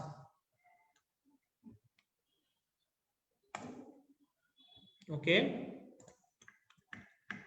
এখন আমরা একটু বইয়ে ব্যাক করি। দেখো এত কিছু আমরা জেনে আসলাম কি কি কারণে। d m equal to 1 plus d minus a divided by f, 1 plus d minus a divided by f। এই সমীকরণে দেখো, তুমি দেখো তো যে এই যে সমীকরণে তিনটা বোল্ড লাইন আছে না, তিনটা বোল্ড লাইন আমাদের লাগবে। তুমি চিন্তা করো m এর সাথে f এর সম্পর্ক কি? ব্যস্তানুপাতিক। তাহলে ফোকাস দূরত্ব f যত কম, বিবর্ধন m তত বেশি। ফোকাস দূরত্ব f যত কম হবে, বিবর্ধন m তত কি হবে? বেশি হবে। আচ্ছা, এটা ব্যস্তানুপাতিক তুমি সম্পর্ক থেকেই বলতে পারতেছো। তারপরে তুমি দেখো স্বাভাবিক চোখ অপেক্ষা ক্ষীণ দৃষ্টি সম্পন্ন চোখে প্রতিবিম্ব কেমন হবে? ছোট, আর দূরদৃষ্টি সম্পন্ন চোখে প্রতিবিম্ব হবে বড়। তুমি জানো ক্ষীণ মানে কি? ক্ষীণ মানে কম, ছোট, তাহলে এখানে প্রতিবিম্ব হবে ছোট। আবার দূর বা দীর্ঘ, দীর্ঘ মানে কি? বড়, তাহলে এখানে প্রতিবিম্ব কেমন হবে? বড় হবে। আচ্ছা, 2 নাম্বার পয়েন্টটা তুমি এমনি মনে রাখতে পারতেছো যে ক্ষীণ মানে কম, এখানে বিম্বও ছোট হবে, দীর্ঘ মানে বেশি, এখানে বিম্ব বড় হবে। 3 নাম্বার পয়েন্ট, পর্যবেক্ষকের চোখ থেকে লেন্সের দূরত্ব যত কম, বিবর্ধন তত বেশি। চোখ থেকে লেন্সের দূরত্ব যত কম, বিম্ব তত বড়, বিবর্ধন তত বেশি। এটা স্বাভাবিক, কমন সেন্স দিয়ে মনে রাখতে পারো। দেখো তুমি চোখ থেকে লেন্স, লেন্সটা চোখের যত কাছে নিয়ে আসবা বস্তু তত কি দেখাবে, বড় দেখাবে। লেন্স তুমি আস্তে আস্তে চোখ থেকে দূরে সরাই নিয়ে যাও, বস্তু তত কি দেখাবে, ছোট দেখাবে। এটাই 3 নাম্বার পয়েন্টে বলছে, চোখ থেকে লেন্সের দূরত্ব যত কম হবে, যত চোখের কাছে থাকবে লেন্স, বস্তু তত বেশি বড় দেখাবে। আচ্ছা, তাহলে দেখো আমাদের এই 3টা বোল্ড লাইন পড়া শেষ। এই 3টা বোল্ড লাইন থেকে কিন্তু মাঝে মাঝে সত্য মিথ্যা প্রশ্ন দেয়, সেটা খেয়াল রাখতে হবে। এটা আমরা পড়লাম সরল অনুবীক্ষণ যন্ত্রের জন্য। এইবার আমরা একটু চলে যাই আমাদের পরবর্তী জিনিস, জটিল অনুবীক্ষণ যন্ত্র। দেখো জটিল অনুবীক্ষণ যন্ত্র, দেখো এখানে কি আছে, বিবর্ধনের রাশিমালাটা একটু মুখস্থ রাখো। জটিল অনুবীক্ষণ যন্ত্রের বিবর্ধনের রাশিমালাটা একটু মুখস্থ রাখো। জটিল অনুবীক্ষণ যন্ত্রে বিবর্ধনের রাশিমালাটা একটু মুখস্থ রাখো। যে m = -v/u * 1 + d / fe, m = -v/u * 1 + d / fe। আচ্ছা, দেখো এই সমীকরণটা মুখস্থ রাখবা, তাহলে এখানে যে 4টা পয়েন্ট আছে এই 4টা পয়েন্টও মুখস্থ করা লাগবে না, 4টা পয়েন্ট এমনি পারবা। ঠিক আছে, 4টা পয়েন্ট কিভাবে পারা যাবে দেখো। m এর সাথে u এর সম্পর্ক কি দেখো তো। m এর সাথে u এর সম্পর্ক ব্যস্তানুপাতিক, তার মানে u যত ছোট m তত বড়, এটাই লিখছে 1 ক নম্বরে। দেখো u যত ছোট হবে প্রতিবিম্ব আকারে তত বড় দেখাবে। আচ্ছা, তারপরে m এর সাথে v এর সম্পর্ক সমানুপাতিক, তার মানে v যত বড় m তত ছোট। এই দেখো v 2 নম্বর পয়েন্ট এটাই বলছে, v যত বড় হবে প্রতিবিম্ব তত বড় হবে, মানে v এর সাথে m এর সম্পর্ক সমানুপাতিক, তাহলে v যত বড় m ও তত বড়। তারপরে m এর সাথে দেখো তো d এর সম্পর্ক কি, সমানুপাতিক, তার মানে যার d এর মান বেশি, মানে এই যে দেখো ন্যূনতম দূরত্ব d যার যত বেশি তার ক্ষেত্রে প্রতিবিম্ব তত বড়। আবার m এর সাথে f এর সম্পর্ক কি, ব্যস্তানুপাতিক, তার মানে ক্লাস কি পজ হয়ে গেছে অঙ্কিতা? না, ক্লাস পজ হয়ে যায় নাই, তুমি একটু লাইভ থেকে বের হয়ে জয়েন করো, ঠিক হয়ে যাবে। m এর সাথে দেখো f এর সম্পর্ক কি, ব্যস্তানুপাতিক, তার মানে f যত ছোট m তত বড়। তাহলে দেখো 4টা পয়েন্ট কিন্তু ক্লিয়ার, তুমি জাস্ট সমীকরণটা মুখস্থ রাখো যে m = -v/u * 1 + d / fe, কোনটার সাথে কার সম্পর্ক সমানুপাতিক, কোনটার সাথে কার সম্পর্ক ব্যস্তানুপাতিক, দেখলেই তুমি ক খ গ ঘ 4টাই পেরে যাবে। আচ্ছা,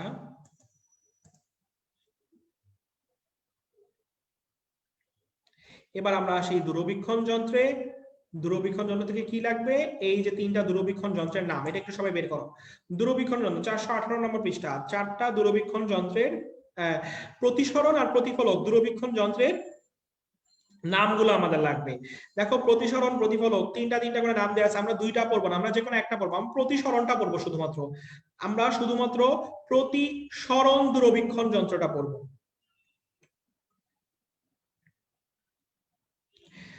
পলি রয়, আমার কম্পোনেন্ট বুকে এই অধ্যায়টাই দেয়া নাই। আচ্ছা, তুমি যেটা করবা, তুমি হচ্ছে যে তোমার যে ব্রাঞ্চ অফিস আছে মেডিকোর, সেখানে একটু কল দিবা, তারা তোমার বইটা চেঞ্জ করে দিবে, কোনো সমস্যা নেই।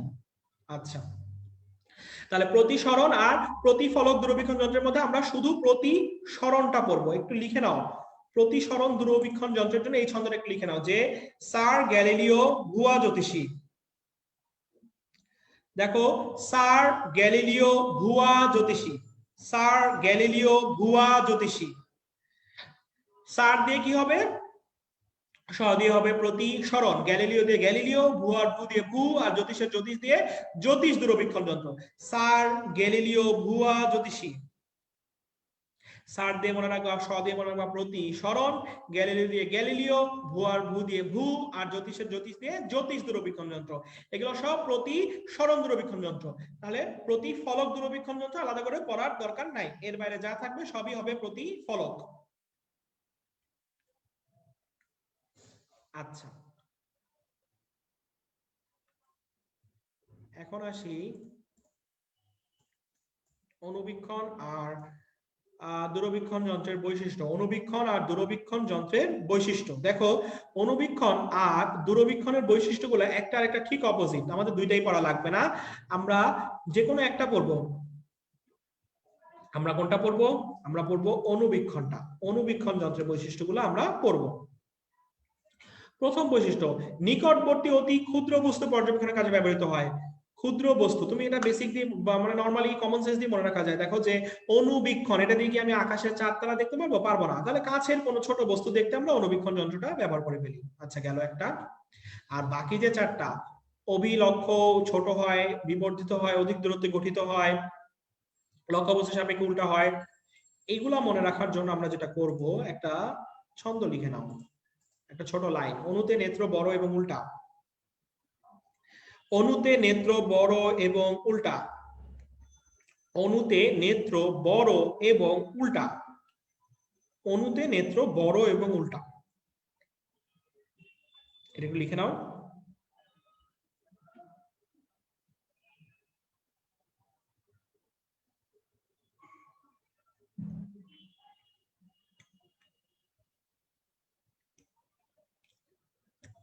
অণুতে নেত্র বড় এবং উল্টা। আচ্ছা,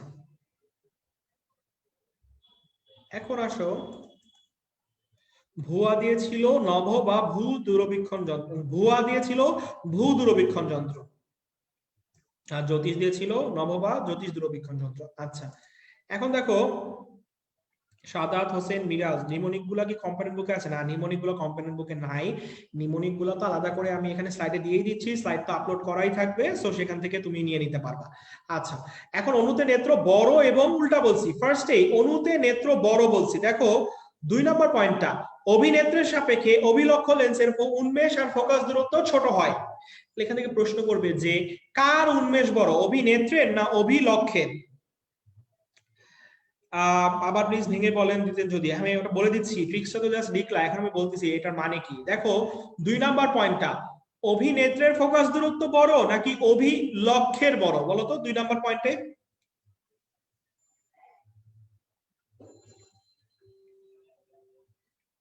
লাইনটা কিন্তু একটু ট্রিকি। এরকম সেম একটা লাইন দূরবীক্ষণ যন্ত্র আছে।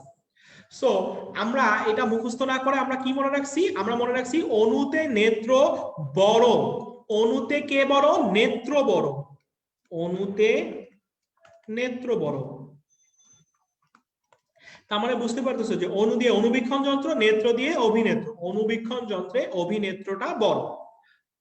এটাই হলো আমাদের লাইন। আমরা একটা লাইনই মনে রাখবো যে অণুতে নেত্র বড় মানে অনুবীক্ষণ যন্ত্রে অভিনেত্রটা বড়। তার মানে এখানে অভিলক্ষ্যটা কি হবে? ছোট হবে।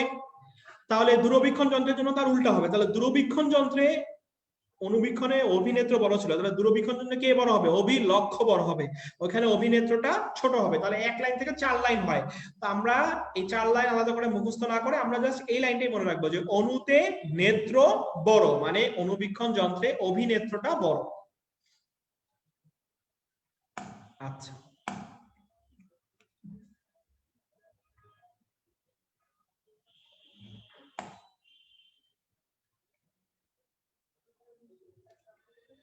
প্রতিসরণ দূরবীক্ষণ যন্ত্রের গঠনগুলো কি পড়া লাগবে মুসলিমা? যন্ত্রের গঠনের ক্ষেত্রে আমি সেটা হচ্ছে যে তোমাদের বীক্ষণ যন্ত্রাবলীর একটা ছক দেয়া আছে কম্পোনেন্ট বুকে। যন্ত্রাবলী থেকে শুধুমাত্র ওইটুকুই পড়া লাগবে, আর কিছু লাগবে না। ঠিক আছে, যন্ত্রাবলী থেকে কম্পোনেন্ট বুকে যে একটা যন্ত্রাবলীর একটা ছক করা আছে, অনুবীক্ষণ, দূরবীক্ষণ, প্রতিসরণ, প্রতিফলক, দূরবীক্ষণ যন্ত্রে শুধু ওইটুকু লাগবে। আচ্ছা, তাহলে অণুতে নেত্র বড়, আমাদের 2 নম্বর লাইনে কনফিউশন দূর হয়ে গেল। অণুতে নেত্র বড় আর বড় দিয়ে মনে রাখা যায়। দেখো 3 আর 4 নাম্বার পয়েন্টটা বড়। দেখো অভিলক্ষ্য অভিনেত্র উভয় দ্বারা প্রতিবিম্ব কম বেশি বিবর্ধিত হয়। বিবর্ধন মানে কি? বড়, বিবর্ধিত হয়। 4 নাম্বার, অভিলক্ষ্য লক্ষ্যবস্তুর প্রতিবিম্ব তার ফোকাস দূরত্ব অপেক্ষা অধিক দূরত্বে গঠিত হয়। অধিক দূরত্বে, তার মানে দূরত্বটা কেমন? বড়। আচ্ছা, আরেকবার বলেন সাউদা ইসলাম। আচ্ছা, তুমি যে জিনিসটা দেখো, তুমি 2 নাম্বার পয়েন্ট একটু দেখো যে অভিনেত্রের সাপেক্ষে অভিলক্ষ্য লেন্সের উন্মেষ ফোকাস দূরত্ব ছোট। তাহলে হয় অভিনেত্র ছোট অথবা অভিলক্ষ্য ছোট, আর অভিনেত্র অভিলক্ষের মধ্যে যে কোনো একটা বড়। তুমি এখান থেকে দেখো দূরবীক্ষণ যন্ত্রেও সেম একটা লাইন আছে। তো এই লাইনগুলা কার অভিনেত্র বড়, কার অভিনেত্র ছোট, কার অভিলক্ষ্য বড়, কার অভিনেত্র ছোট, এইগুলা আলাদা করে মনে না রেখে তুমি এই লাইনটা মনে রাখো যে অণুতে নেত্র বড় মানে অনুবীক্ষণ যন্ত্রে অভিনেত্রটা বড়। তাহলে আলটিমেটলি অভিলক্ষ্যটা কি হবে? ছোট হবে। আর দূরবীক্ষণ যন্ত্রের জন্য বলছি সব বৈশিষ্ট্য অপোজিট। তাহলে অনুবীক্ষণ যন্ত্র যদি অভিনেত্র বড় পড়তেছো, তাহলে দূরবীক্ষণ যন্ত্র অভিনেত্র কি হবে? ছোট হবে। তাহলে দূরবীক্ষণ যন্ত্র অভিলক্ষ্য কি হবে? বড় হয়ে যাবে। এটাই আমি এই ছন্দ দ্বারা বুঝালাম। হ্যাঁ, ইশিকা জাহান অভিলক্ষ্য যন্ত্র অভিলক্ষ্যটা ছোট, অভিনেত্রটা বড়। আর ছন্দে বলছিলাম অনুতে নেত্র বড় এবং কেমন? উল্টা। দেখো 5 নাম্বার পয়েন্ট, চূড়ান্ত প্রতিবিম্ব লক্ষ্যবস্তুর সাপেক্ষে কেমন হয়? উল্টা হয়। তাহলে আমাদের অনুবীক্ষণ যন্ত্র পড়া শেষ। দূরবীক্ষণ যন্ত্র আলাদা করে পড়বো না আমরা, অনুবীক্ষণের অপোজিট লাইন দিয়ে আমরা মনে রাখবো। আচ্ছা, এখন আসি প্রিজমের মধ্য দিয়ে। প্রিজম 6.16। প্রিজমের সংজ্ঞা নিয়ে তো এখন আলাদা করে কিছু বলার নাই। সুবিধা অসুবিধা পলিরয় একটু রিডিং দিয়ে পড়বা, সুবিধা অসুবিধার মধ্যে বোঝানোর কিছু নাই, ঠিক আছে? আচ্ছা, আর দেখো যে প্রিজমে আলোর প্রতিসরণ ও বিচ্ছুরণ। প্রিজমের সংজ্ঞা তো এখন আর লাগবে না। প্রিজম থেকে ফার্স্টে যেটা লাগবে যে বিচ্যুতি কোণ কি। বিচ্যুতি কোণ জিনিসটা কি? দেখো, এটা বইয়ের থেকে আলাদা করে বের না করে আমি কম্পোনেন্ট বুকে দেখাই দিচ্ছি যে প্রিজমের আপতিত রশ্মিকে সামনের দিকে আর নির্গত রশ্মিকে পেছনের দিকে বর্ধিত করলে এদের অন্তর্ভুক্ত কোণকে বলা হয় বিচ্যুতি কোণ। একে ডেল্টা বা ডি দ্বারা প্রকাশ করা হয়। আপতিত রশ্মিকে সামনের আর নির্গত রশ্মিকে পেছনের দিকে বর্ধিত করলে এদের অন্তর্ভুক্ত কোণকে বলা হয় বিচ্যুতি কোণ। একে ডেল্টা বা ডি দ্বারা প্রকাশ করা হয়। আচ্ছা, এখন আমরা একটু দেখি, জিনিসটা ভিজুয়ালাইজ করি যে এই বিচ্যুতি কোণ মানে কি। এই যে একটা প্রিজম, এই প্রিজমের এইটা হলো এই যে পি কিউ হলো আপতিত রশ্মি আর আর এস হলো নির্গত রশ্মি। এদেরকে পেছনের দিকে বর্ধিত করলাম। এই যে পি কিউ কে আমি পেছনের দিকে এভাবে বর্ধিত করলাম, আর এস কে পেছনের দিকে একটু এভাবে বর্ধিত করলাম। এই যে তাদের মধ্যবর্তী একটা কোণ সৃষ্টি হলো, এই কোণটাকেই বলা হচ্ছে বিচ্যুতি কোণ। বিচ্যুতি কোণ ডেল্টা। আলোকীয় যন্ত্রে বিশ্লেষণী ক্ষমতা পড়াবেন না, হৃদয়ে বিশ্লেষণী ক্ষমতা থেকে না একটাই ম্যাথ আছে বইয়ে, ওই ম্যাথটা আসলে ক্যালকুলেটর ছাড়া করা যায় না। তুমি ম্যাথটা চাইলে একটু দেখে একটু মুখস্থ রাখতে পারো। আর বিশ্লেষণী ক্ষমতার ওই ম্যাথটা আমি যদি কেউ পরীক্ষায় যদি আসে তাহলে আমি এটা সলভ ক্লাসে সলভ করাই দিব, ঠিক আছে? চিন্তা করার দরকার নাই। আচ্ছা, দেখো তাহলে এটা হলো বিচ্যুতি কোণ। এই সংজ্ঞাটা আমাদের একটু লাগবে। পরবর্তী যে সংজ্ঞাটা লাগবে সেটা হচ্ছে ন্যূনতম বিচ্যুতি কোণ। ন্যূনতম বিচ্যুতি কোণ দেলওয়ার হোসেন তানিম, ক্লাস নোট কই? ক্লাসটাই ক্লাস নোট, ঠিক আছে? আর যেগুলো লাগবে ক্লাস শেষে আপলোড করে দেওয়া হবে, কোনো সমস্যা নেই। আচ্ছা আচ্ছা, বিচ্যুতি কোণ ওই সাইডে কেন? দেখো, আপতিত আর নির্গত রশ্মিকে আমি পেছনের দিকে বর্ধিত করছি, যেখানে তারা মিলিত হয়েছে সেইখানে যে কোণটা সৃষ্টি হয়েছে সেটাই হলো বিচ্যুতি কোণ। এখন দেখো, ন্যূনতম বিচ্যুতি কোণ মানে কি? প্রিজমে আপতিত রশ্মির আপতন কোণের একটা নির্দিষ্ট মানের জন্য বিচ্যুতি কোণের মান সর্বনিম্ন হয়। বিচ্যুতি কোণের এই সর্বনিম্ন মানকেই বলা হয় ন্যূনতম বিচ্যুতি কোণ। মানে এই দেখো সর্বনিম্ন মানটা, এটা একটা গ্রাফ দিয়ে বুঝাই। দেখো একটা গ্রাফ, এই যে এইটা হচ্ছে দেখো আপতন কোণ আয়, এই যে রেডটা, আর নিচের দিকে যেটা নামতেছে সেটা হচ্ছে বিচ্যুতি কোণ। দেখো আপতন কোণ এক্স অক্ষে যেটা আছে সেটা যতই ডান দিকে যাচ্ছে, মানে আপতন কোণটা যত বাড়তেছে বিচ্যুতি কোণের মান দেখো তো তত কি হচ্ছে? কমতেছে নিচের দিকে, তাই না? বিচ্যুতি কোণের মান তত বেশি নিচের দিকে কমে গেল। এখন কমতে কমতে দেখো আপতন কোণের একটা নির্দিষ্ট মানের জন্য বিচ্যুতি কোণের মান সর্বনিম্ন। এরপর থেকে আপতন কোণ বাড়াও, বিচ্যুতি কোণ না কমে উল্টা বাড়া শুরু করলো। তাহলে এই যে বিচ্যুতি কোণের সর্বনিম্ন যে মানটা, এটাকেই বলা হচ্ছে ন্যূনতম বিচ্যুতি কোণ। এরপরে বিচ্যুতি কোণের মান আপতন কোণের সাথে না কমে বাড়তে থাকে, ঠিক আছে? তাহলে আপতন কোণের একটা নির্দিষ্ট মানের জন্য, যেই মানের জন্য বিচ্যুতি কোণের মান সর্বনিম্ন সবচেয়ে ছোট হয়, সেটাকে বলা হচ্ছে ন্যূনতম বিচ্যুতি কোণ। আচ্ছা,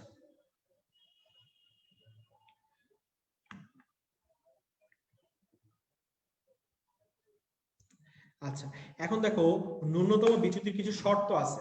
ন্যূনতম বিচ্যুতির শর্তগুলা, ন্যূনতম বিচ্যুতির থেকে যেটা লাগবে সেটা হচ্ছে ন্যূনতম বিচ্যুতি কোন কোন জিনিসের উপর নির্ভর করে। এটা বই থেকে না বের করে আমি তোমাদেরকে এখানে স্লাইডে দিয়ে দিয়েছি, যেটা আপলোড করে দেওয়া হবে, সমস্যা নাই। এই চারটা জিনিস একটু মনে রাখবা। প্রিজমের উপাদান, চার পার্শ্বস্থ মাধ্যম, কোণ আর আপতিত আলোকের বর্ণের উপর নির্ভর করে। এখন কোন বর্ণের জন্য বিচ্যুতি বেশি, কোন বর্ণের জন্য বিচ্যুতি কম, এটা একটা কমন কোয়েশ্চেন। তাহলে তুমি দেখো বইয়ে লেখা আছে বেগুনি বর্ণের জন্য বিচ্যুতি বেশি, লাল বর্ণের জন্য বিচ্যুতি কম। মনে রাখার জন্য তুমি এই ছন্দটা মনে রাখবা, বে বি বে, বে বি বে। হ্যাঁ, বেবি বে, বেতে বেগুনি, বিতে বিচ্যুতি, বেতে বেশি, মানে বেগুনির বিচ্যুতি বেশি, বে বি বে। বেগুনির বিচ্যুতি বেশি আর লালের বিচ্যুতি সবচেয়ে কম। সবচেয়ে বেশি বিচ্যুতি বেগুনির, সবচেয়ে কম বিচ্যুতি লালের। তরঙ্গ দৈর্ঘ্য কিন্তু এটার অপোজিট, বেগুনির তরঙ্গ দৈর্ঘ্য সবচেয়ে কম, লালের তরঙ্গ দৈর্ঘ্য সবচেয়ে বেশি। তুমি তরঙ্গ দৈর্ঘ্য দিয়ে মনে না রেখে তুমি যেটা করো সেটা হচ্ছে যে বিচ্যুতিটাই মনে রাখো, বেবি বে দিয়ে মনে রাখো বেগুনির বিচ্যুতি বেশি, লালের বিচ্যুতি সবচেয়ে কম, আর তরঙ্গ দৈর্ঘ্য তার অপোজিট হবে। আচ্ছা, এখন আসলে আলোর বিচ্ছুরণ। আলোর বিচ্ছুরণ জিনিসটা কি? আলোর বিচ্ছুরণটা কি? তুমি একটা প্রিজমের মধ্য দিয়ে যদি তুমি এই যে দেখো বাম দিকে একটা সাদা আলো পাঠানো হয়েছে, সেটা প্রিজমের মধ্যে দিয়ে প্রতিসরিত হয়ে 7টা মূল বর্ণের আলোকে বিভক্ত হয়ে গেল, সেই জিনিসটাকে বলা হচ্ছে, এই ইনসিডেন্টটা কি বলা হচ্ছে? আলোর বিচ্ছুরণ। 7টা মূল বর্ণের আলো, ওই যে রংধনু রং করছো না বেনি আসহ কলা, সেই যে সেই 7টা মূল বর্ণের আলো যেটা প্রিজমের মধ্যে দিয়ে গেলে বিচ্যুতি হয়ে যায়। আচ্ছা, এখন এই যে বিচ্যুতি থেকে দেখো বইয়ে অনেক কথাবার্তা লেখা আছে আলোর বিচ্ছুরণ থেকে, দেখো 6.18। তো এই বিচ্ছুরণ থেকে এত কথাবার্তা আমরা কি করব না পড়ে, আমরা এই যে তোমাদের কম্পেয়ার বুকে সুন্দর করে দেয়া আছে দেখো, তাহলে তুমি দেখো একটা সুন্দর করে কম্পানিয়ন বুকে একটা টপিক দেয়া আছে আলোর বিচ্ছুরণ ও বর্ণের বনাবনী। আলোর বিচ্ছুরণ ও বর্ণের বনাবনী। দেখো আলোর বিচ্ছুরণ ও বর্ণের বনাবনী একটা দেয়া আছে না খুব সুন্দর করে, এগুলা কিন্তু একটু মুখস্থ রাখতে হবে, এগুলা একটু মুখস্থ রাখতে হবে যে কোনটা মৌলিক বর্ণ, কোনটা প্রাথমিক বর্ণ, কোনটা মূল বর্ণ, কোনটা পরিপূরক বর্ণ, কোনটা মধ্যবর্ণ, এই জিনিসগুলো এই টপিক থেকে লাগবে, আর কিছু লাগবে না। আর আলোর প্রকৃতি যৌগিক কে আবিষ্কার করে? Sir Isaac Newton. সালটা একটু দেখে রাখতে পারো, 1666 সাল। এখন আসো বর্ণালী পাঠের প্রয়োজনীয়তা। বর্ণালী পাঠের প্রয়োজনীয়তা, এখানে দেখো চ্যাপ্টারের একদম লাস্ট টপিক বর্ণালী পাঠের প্রয়োজনীয়তা। বর্ণালী পাঠের প্রয়োজনীয়তা চ্যাপ্টারের একদম লাস্ট টপিক, একদম লাস্ট টপিক বর্ণালী পাঠের প্রয়োজনীয়তা। এটা একটু বের করো।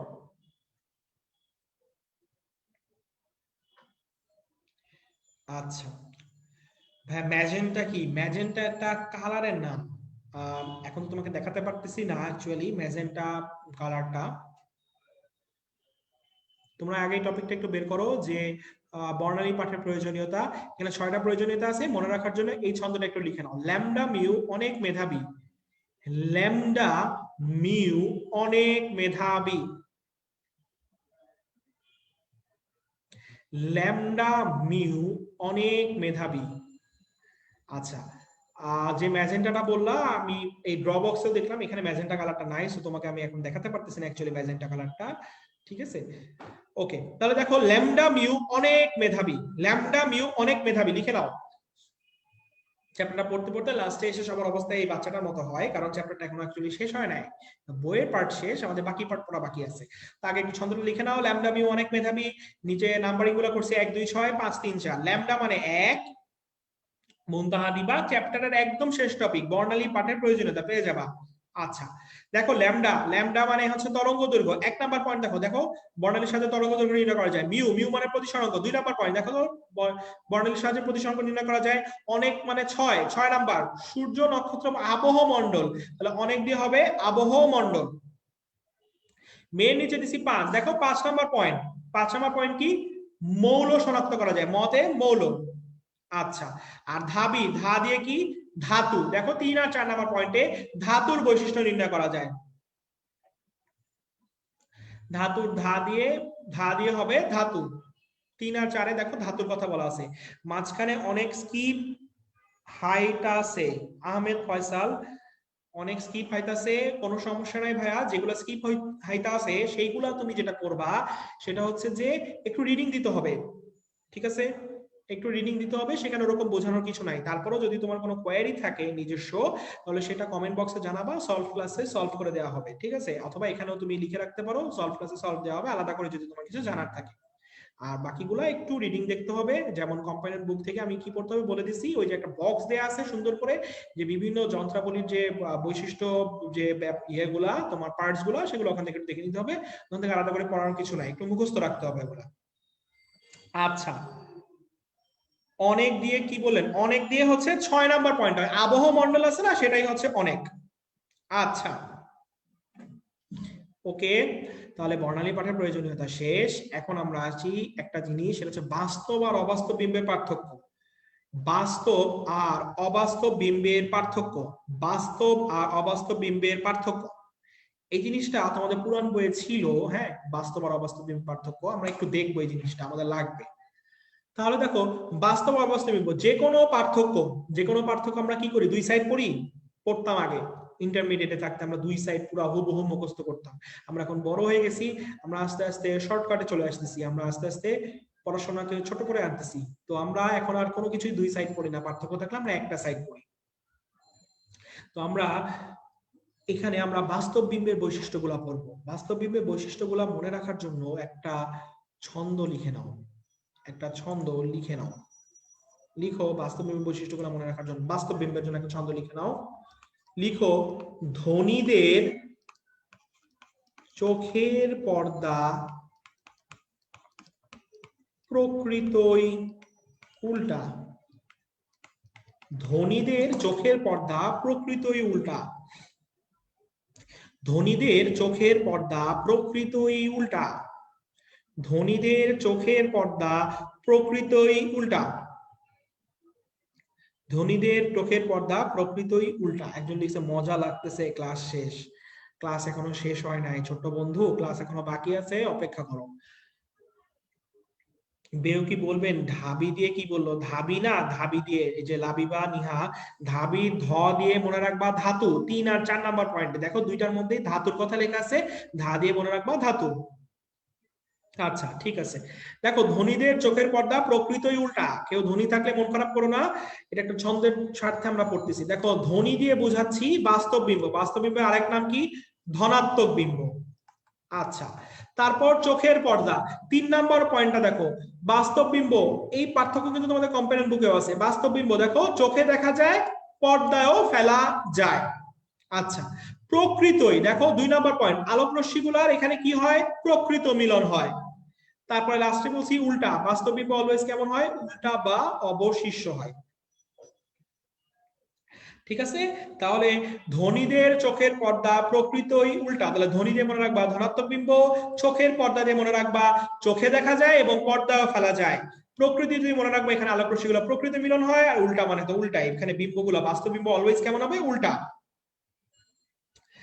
সৈয়দা সুলতানা, এটা কোথায় লিখবো? বইয়ে নাকি কম্পানিয়ন বুকে? তোমার যেখানে খুশি সেখানেই লিখতে পারো, তুমি বুঝতে পারলেই হলো। আচ্ছা, তাহলে ধনীদের চোখের পর্দা প্রকৃতই উল্টা আমরা মনে রাখলাম। তাহলে বাস্তব বিম্বের বৈশিষ্ট্যগুলো আমরা মনে রাখলাম। দেখো, বাস্তব বিম্ব চোখে দেখা যায়, পর্দায় ফেলা যায়। অবাস্তব বিম্ব দেখো তো, চোখে দেখা যায় কিন্তু পর্দায় কিন্তু ফেলা যায় না। আচ্ছা, আর 4 নাম্বার পয়েন্টটা আমরা ছন্দে পড়ি নাই। বাস্তব বিম্ব একটা স্পেশাল বিম্ব, সব জায়গায় হবে না, শুধুমাত্র কোথায় হবে? অবতল দর্পণ আর উত্তল লেন্সে। বাস্তব বিম্ব শুধুমাত্র অবতল দর্পণ আর উত্তল লেন্সে হবে। অবাস্তব বিম্ব যে কোনো দর্পণ লেন্সেই উৎপন্ন হয়, কিন্তু বাস্তব বিম্বটা স্পেশাল, আলাদা করে মনে রাখবা। এটা শুধুমাত্র দুইটা জায়গা হবে, হবে কোথায়? অবতল দর্পণে হবে আর উত্তল লেন্সে হবে। আচ্ছা, ঠিক আছে, বৈশিষ্ট্যগুলো আমাদের পড়া শেষ। আমরা এখন আসবো এই চ্যাপ্টারের, এই যে সেই ছক, এটা তোমাদের কম্পানিয়ন বুকে আছে। ছকটা সবাই বের করে ফেলি, কম্পানিয়ন বুকের ছকটা একটু বের করে ফেলো। এইটা আমরা কম্পানিয়ন বুক থেকে দেখবো, কম্পানিয়ন বুকে বের করে ফেলো। চিত্র, চিত্র একে আমরা এখন বুঝবো। তো এই ছকটা অনেকেই মুখস্থ করতো ইন্টারমিডিয়েটে থাকলে, এবং মুখস্থ করলে যেটা হয় সেটা হচ্ছে যে মনে থাকে না, অ্যাকচুয়ালি গুলায় যায় জিনিসটা। কোন কোন বস্তু কোথায় অবস্থিত দিছে, তোমাকে বিম্ব বের করতে দিছে, তুমি মুখস্থ করলা, কিন্তু পরীক্ষা করতে গিয়ে তুমি ভুলে গেলা, মুখস্থ করলে হবে না। তো এই ছকটা আমরা যেটা করব, আমরা একটু আজকে থেকে মুখস্থ করব না, আমরা একটু ম্যাথ দিয়ে মনে রাখবো। ম্যাথমেটিক্যাল ইকুয়েশন দিয়ে আমরা আজকে থেকে এই ছকটা মনে রাখবো। তো আসো, আমরা আগে একটা হোয়াইট শিট বের করি, আমরা আগে একটা দর্পণ আঁকি।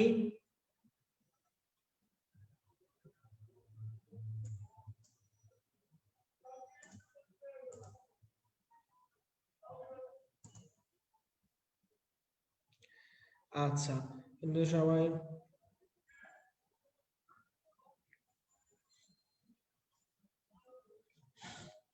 আচ্ছা, একজন লিখছে সবাই ধোনি ধোনি করতেছে কেন? ধোনি তো ইন্ডিয়ান ক্রিকেটার। খুবই গুরুত্বপূর্ণ একটা কমেন্ট করছো তুমি, মানে ক্লাসের জন্য এই কমেন্টটা খুবই জরুরি ছিল। তুমি না বললে আসলে কেউ জানতেই পারতো না যে Dhoni Indian cricketer. Very important information আমাদের ক্লাসের জন্য। অনেক ধন্যবাদ তোমাকে ইনফরমেশন দেওয়ার জন্য। ক্লাস শেষে হয়তো তুমি আরো এরকম কিছু গুরুত্বপূর্ণ ইনফরমেশন পেয়ে যেতে পারো, একটু অপেক্ষা করো। আচ্ছা, ঠিক আছে, দেখো এই যে আমরা আঁকলাম একটা, হ্যাঁ, এই যে একটু দর্পণ আঁকছিলাম মনে আছে না? এই যে অবতল দর্পণ, এভাবে আমরা আঁকলাম। এখন একটা অবতল দর্পণ আঁকলাম। আচ্ছা, অবতল দর্পণের দেখো, এটা ছিল একটা প্রতিফলক তল, যেটার মাঝখানের বিন্দুটা ছিল মেরু বিন্দু। আর এই যে সি ছিল কি? বক্রতার কেন্দ্র, যেটাকে আর একটা কি দিয়ে প্রকাশ করা হয়? সি অথবা 2f দিয়ে প্রকাশ করা হয়। মাঝখানে ছিল কি? প্রধান ফোকাস এফ। এই তো গেল। ওকে, আচ্ছা, সবাই হাসি থামায় ক্লাসে ব্যাক করে চলে আসি। ওকে, এখন আসো। এখন দেখো যে আমরা কি করলাম, এখন আমরা যেটা করলাম, দর্পণ আঁকলাম একটা, অবতল দর্পণ। এখন আমরা বইয়ের ওই জিনিসটা আমরা পড়বো, ওই ছকটা পড়বো, অবতল দর্পণ। আচ্ছা, একটা জিনিস মনে রাখবা যে এই চ্যাপ্টারে যেখানেই অবতল দর্পণ আছে সেখানেই উত্তল লেন্স আছে। অবতল দর্পণ মানেই উত্তল লেন্স, উত্তল লেন্স মানেই অবতল দর্পণ, সেম জিনিস, ঠিক আছে? আচ্ছা, এখন আসো, তোমাকে পরীক্ষায় প্রশ্ন কি দিয়ে দিবে? পরীক্ষায় প্রশ্ন তোমাকে দিয়ে দিবে একটা বস্তুর অবস্থান, তোমাকে দিয়ে দিবে, মানে ছকের বাম দিকের অংশটা, একটা বস্তুর অবস্থান তোমাকে দিয়ে দিবে। তোমাকে বিম্বের অবস্থানগুলো বের করতে হবে। তোমাকে বিম্বের অবস্থান বের করতে হবে। বস্তুর অবস্থান তোমাকে প্রশ্ন দিয়ে দিবে, তোমাকে বিম্বের অবস্থান বের করতে হবে। তো আমরা আসো, একটা বস্তু একটা অবতল দর্পণ কিংবা একটা উত্তল লেন্সের সামনে কি অবস্থায় থাকতে পারে সেটা বের করি। টু ক্যাপিটাল এফ নাকি টু স্মল এফ? আচ্ছা, এক এক বই এক এক ভাবে লেখা না, অ্যাকচুয়ালি টু স্মল এফ দিয়ে এটা বোঝায় রফিকুল ইসলাম, ঠিক আছে? আচ্ছা, এখন আসো, তুমি দেখো একটা দর্পণের সামনে, অবতল দর্পণের সামনে একটা বস্তু কয়টা অবস্থানে থাকতে পারে? দেখো, 1 নম্বর অবস্থান, অবস্থান নাম্বার 1, বস্তু অনেক দূরে অবস্থিত, অনেক দূরে, তুমি দেখতে পাচ্ছ না, তার মানে বস্তুর অবস্থান কোথায়? ইউ ইকুয়াল টু কি? অসীমে, অনেক দূরে দেখা যাচ্ছে না, 1 নম্বর অবস্থান অসীম। 2 নম্বরে তুমি বস্তুটাকে আরেকটু কাছে নিয়ে আসলা, কিন্তু বস্তুটা পুরোপুরি লেন্সের মধ্যে দর্পণের মধ্যে ঢুকলো না, বা লেন্সের মধ্যে ঢুকলো না। দেখো লেন্সের একদম শেষে আছে কি? 2f। তাহলে বস্তুটা কোথায় অবস্থিত? লেন্সের ভেতরে এখনো ঢুকে নাই, বা তুমি চোখে দেখতে পাচ্ছ। তাহলে বস্তুর অবস্থান কোথায়? 2 নম্বর, 2f এর বাইরে। 3 নম্বর, বস্তুটাকে আরেকটু আগায় নিয়ে আসো, তাহলে এখন বস্তুটা লেন্সে প্রবেশ করলো, কোথায় আসলো? 2f এর উপরে। 4 নম্বর, বস্তুটা দেখো এই পাশে 2f, এই পাশে f, তাহলে 4 নম্বর কোথায় হবে? বস্তুটা 2f ও f এর মাঝে। 5 নম্বর, বস্তুটা কোথায় আসলো? দেখো আরেকটু আগায়, f এর ভেতরে, f এর উপরে আসলো। 6 নম্বর, বস্তু আরো সামনে আগায় গেল, বস্তু কোথায়? f এর ভেতরে। তাহলে অবস্থান টোটাল 6টা। দেখো, হ্যাঁ, জিনিয়া মন্ডল, তাহলে কি অবতল লেন্স, অবতল লেন্স আর উত্তল দর্পণ সেম? হ্যাঁ, অবতল লেন্স মানে উত্তল দর্পণ, আবার উত্তল দর্পণ মানে অবতল লেন্স, সেম বৈশিষ্ট্য দুইজনের, ঠিক আছে? হ্যাঁ, মেরু বিন্দুটা আমি এ দিয়ে মার্ক করছি, রনি। বুঝি নাই ভাইয়া, সোহানা আরেকবার বলেন, আমি বলতেছি শোনো। একটা অবতল দর্পণের সামনে বস্তু টোটাল 6টা অবস্থানে থাকতে পারে, এর বাইরে কোনো বস্তুর অবস্থান থাকা সম্ভব না। দেখো, তোমাকে অবস্থানের সিরিয়ালটা মুখস্থ রাখতে হবে, এই জন্যই বারবার লিখলাম। প্রথম অবস্থান, বস্তু ধরো অনেক দূরে অবস্থিত, তুমি চোখে দেখতে পাচ্ছ না। বস্তু অনেক দূরে অবস্থিত, তুমি চোখে দেখতে পাচ্ছ না, তাহলে বস্তুর অবস্থান কোথায়? অনেক দূরে, দেখা যাচ্ছে না চোখে, তাহলে অবস্থান নাম্বার 1 মানে অসীম দূরত্বে। তারপর বস্তুটাকে আরেকটু কাছে নিয়ে আসলাম, বস্তুটা এখন কোথায় আসলো? অসীমে না, কিন্তু লেন্সের ভেতরেও না, লেন্স থেকে বাইরে, তাহলে 2 নম্বর অবস্থান হচ্ছে 2f এর বাইরে। 3 নম্বর, বস্তুটা আরেকটু কাছে আগায় আসলো, 3 নম্বর অবস্থানটা, বস্তুটা কোথায় আসলো? 2f বা c এর উপরে, এই যে ইউ ইকুয়াল টু লিখছি 2f। তারপরে বস্তু আরো আগায় গেল, এ পাশে 2f, এ পাশে f, মাঝামাঝি অবস্থানে আসলো, তাহলে 2f আর f এর মাঝখানে। 5 নম্বর, বস্তুটা আসলো f এর উপরে। 6 নম্বর, বস্তু আরো আগায় চলে গেল, এবার সে এফ এর ভেতরে ঢুকে পড়লো, আর সামনে আগানো সম্ভব না, তাহলে তো দর্পণকে ক্রস করে চলে যাবে। ঠিক আছে, তাহলে একটা অবতল দর্পণের সামনে কিংবা সেম বৈশিষ্ট্য উত্তল লেন্সের জন্য একটা বস্তু এই 6টা বাদে আর কোনো অবস্থানে থাকতে পারে না। বস্তুকে যেখানেই ফেলো এই 6টার মধ্যে যে কোনো একটা জায়গায় পড়বে। তাহলে 6টা অবস্থানে সিরিয়াল তোমাকে মুখস্থ রাখতে হবে, মুখস্থ রাখো। তাহলে আমি যদি তোমাকে বলি অসীম, ধরো তোমাকে আমি বললাম অসীম শব্দটা, তাহলে তুমি বুঝবা অবস্থান নাম্বার কত। অসীম মানে কি? অসীম। ধরো তোমাকে আমি অসীম বললাম, তাহলে কত নাম্বার অবস্থান? অসীম। বলো তো একটু, অসীম। হ্যাঁ, ইশিকা জাহান 1, সোহানা এখন বুঝতে পারছে 1, ঝর্ণা বেগম 1, ঠিক আছে। অসীম মানে তাহলে 1, মাইশা ওকে, ঠিক আছে, অসীম মানে 1। অমিত সূত্র ধরো আনসার দিছে 1, সানভিন সুলতানা সবাই 1, আচ্ছা ঠিক আছে। তারপর ধরো আমি তোমাকে বললাম এফ, এফ মানে কি? এফ, তোমাকে আমি ধরো বললাম এফ, এফ মানে কত হবে? এফ বললাম এফ মানে হবে 5। তাহলে তুমি এখন অবস্থানের সিরিয়াল মুখস্থ করে ফেলছো কোনটা মানে কি। এখন তোমাকে বিম্বের অবস্থান বের করতে দিবে প্রশ্নে, বিম্ব ভি, ভি সূত্রটা লিখে নাও।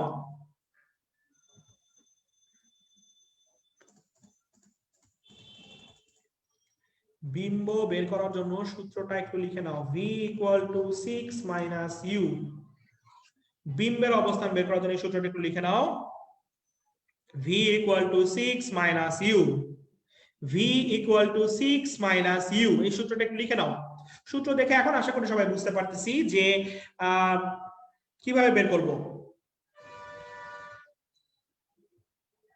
ঠিক আছে, v equal to 6 minus U, এটা দেখে বুঝতে পারতেছি কিভাবে বের করব।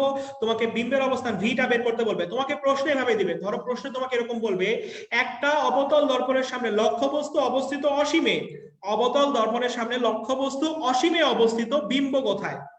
তাহলে অসীম বলার সাথে সাথে তুমি বুঝতেছো অসীম মানে কি 1, তাহলে তুমি সূত্রে বসাও, ইউ এর মান 1, 6 মাইনাস 1 মানে হয় 5, তোমার ভি এর মান আসলো 5, 5 মানে তুমি জানো 5 মানে কি এফ, তাহলে ভি কোথায় অবস্থিত হবে? এফ এ অবস্থিত হবে। দেখো বইয়ের সাথে মিলায় দেখো বা কম্পারেন্ট বুকের সাথে মিলায় দেখো, এফ ই হবে। প্রশ্নে তোমাকে বলছি যে একটা লক্ষ্যবস্তু অবস্থিত অসীমে, একটা লক্ষ্যবস্তু অবস্থিত অসীমে, তোমার বিম্ব কোথায়? তুমি সূত্র জানো, V equal to 6 minus U. লক্ষ্যবস্তু অসীমে বলছে, অসীম মানে তুমি জানো 1, তাহলে সূত্রে ইউ এর মান 1 বসাও, 1 বসালে ভি এর মান আসে 5, 5 মানে তুমি জানো এফ, তাহলে ভি অবস্থিত হবে এফ এ, তার মানে বিম্বটা হবে এফ এ। এতদিন যারা মুখস্থ করতাম তারা আশা করি এই শর্টকাট দিয়ে এখন মিলাই ফেলতে পারবো, কিন্তু আশা করি। এবং প্রথম 5টা মিলাবা, আমি বলে দিচ্ছি। 6 নাম্বারটা দেখার দরকার নাই, 6 নাম্বারটা পরে বলবো, 6 নাম্বারটা দেখার দরকার নাই, প্রথম 5টা মিলাবা। আচ্ছা, তাহলে আমি তোমাকে একটা প্রশ্ন দিই, প্রশ্ন বলি। প্রশ্ন এরকম বললাম, একটা অবতল দর্পণের সামনে লক্ষ্যবস্তু অবস্থিত 2f এ, লক্ষ্যবস্তু 2f এ অবস্থিত, ইউটা 2f এ অবস্থিত, বিম্ব কোথায়? বলো, লক্ষ্যবস্তু 2f এ বিম্ব কোথায়? ফিশাত ইরাদিয়া, এই ক্রমগুলোকে মুখস্থ করতে হবে। হ্যাঁ, ক্রমগুলোই মুখস্থ করতে হবে, তোমাকে ক্রমের সিরিয়ালটা মনে রাখতে হবে, কোন 1 নাম্বার মানে কি, 2 নাম্বার মানে কি, 3 নাম্বার মানে কি। আমি তোমাকে একটা প্রশ্ন দিছি যে লক্ষ্যবস্তু 2f এ, ইউটা 2f এ অবস্থিত, ভি কোথায়? বের করো, বলো তো। আচ্ছা, আনসার দিছে Sakib Bin Khorshed 2f, Nishat Tasnim C 2f দিছে 3, হাইলাল 2f, 2 মিরাজ 2f আর f এর মাঝে কেন বললা? মুমতাহিনা নিসাও 2f এর f এর মাঝে বলতেছে, সাকিবুন নাহাল লিমা 2f। আচ্ছা দেখো, যারা 2f এর মাঝে বলতেছি তাদের একটু ভুল হয়েছে। আমি বলছি লক্ষ্যবস্তু ইউ কোথায়? 2f এ। সূত্র বসাও, v equal to 6 minus U, U 2f এ বলছি, তাহলে 2f মানে কত নম্বর অবস্থান? 3, তাহলে ইউ এর মান সূত্রে 3 বসাও, 3 বসালে ভি এর মান কত আসে? ভি এর মানও 3 আসে, 3 মানে কি 2f, তার মানে ভিও তখন কোথায় হবে? 2f এই হবে। হ্যাঁ, বক্রতার কেন্দ্রে 2f এ, ঠিক আছে। এখন আশা করি সবাই বুঝতে পারছি, ক্লিয়ার হয়ে গেছে। আচ্ছা, এখন 6 নাম্বার যেটা, যদি লক্ষ্যবস্তু এফ এর ভেতরে থাকে সেক্ষেত্রে বিম্ব কোথায়? 6 নম্বর অবস্থানের ক্ষেত্রে ভি ইকুয়াল টু যদি 6 - 6 বসাই 0, 0 আমাদের কোনো অবস্থানে নাই। সো 6 নাম্বারটা তোমার মুখস্থ করা লাগবে না, তোমার দেখাই লাগবে না। 6 নাম্বারটা সব ক্ষেত্রে এটিপিক্যাল, 6 নাম্বার নিয়ে চিন্তা করার কোনো দরকার নাই। 6 নাম্বার বাদ, তুমি প্রথম 5টাই মনে রাখো, 5টা মনে রাখলে আলাদা করে 6 মনে রাখা লাগবে না। 5টার সাথে যদি না মিলে তাহলে 6 নাম্বারটা সেই ক্ষেত্রে আনসার বসাবো, 6 নাম্বারটা আলাদা করে মনে রাখার দরকার নাই। হ্যাঁ, তাহলে লক্ষ্যবস্তুর অবস্থান করে সিরিয়াল অনুযায়ী পড়তে হবে। সৌরভ চন্দ্র সরকার, হ্যাঁ সেটাই তো প্রথমেই বললাম, এই জন্যই সিরিয়ালটা মুখস্থ করালাম প্রথম দিকে। আচ্ছা, তাহলে আসো এখন আমাদের কম্পানিয়ন বুকটা, ঠিক আছে? তাহলে বিম্বের অবস্থান মেইন পার্টটা শেষ, আমাদের মেইন পার্টটা আমাদের শেষ। লক্ষ্যবস্তুর অবস্থান দিয়ে দিবে, বিম্বের অবস্থান বের করতে হবে। আমরা এটা এখন সিরিয়ালে খুব সহজেই পারবো। আর বলছি প্রথম 5টা দেখবো, 6 নাম্বারটা দেখার দরকার নাই। আচ্ছা, এখন আসো বিম্বের প্রকৃতি। প্রকৃতি মানে কি? বিম্বটা কি বাস্তব নাকি অবাস্তব, সোজা নাকি উল্টা? দেখো সবগুলা বিম্বই দেখো কেমন, প্রতিটা বিম্বই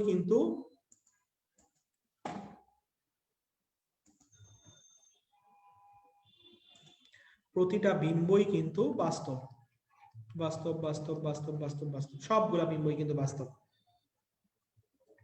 সবগুলা বিম্বই বাস্তব। সো তুমি একদম মুখস্থ করে রাখবা যে অবতল দর্পণ কিংবা উত্তল লেন্স কিংবা অবতল দর্পণ মানেই তোমার বিম্ব হবে বাস্তব।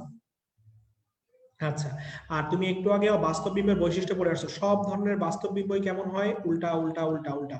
বাস্তব বিম্ব সবসময় কি হয়? উল্টা হয়। আচ্ছা, এটা তোমার মুখস্থ হয়ে গেল।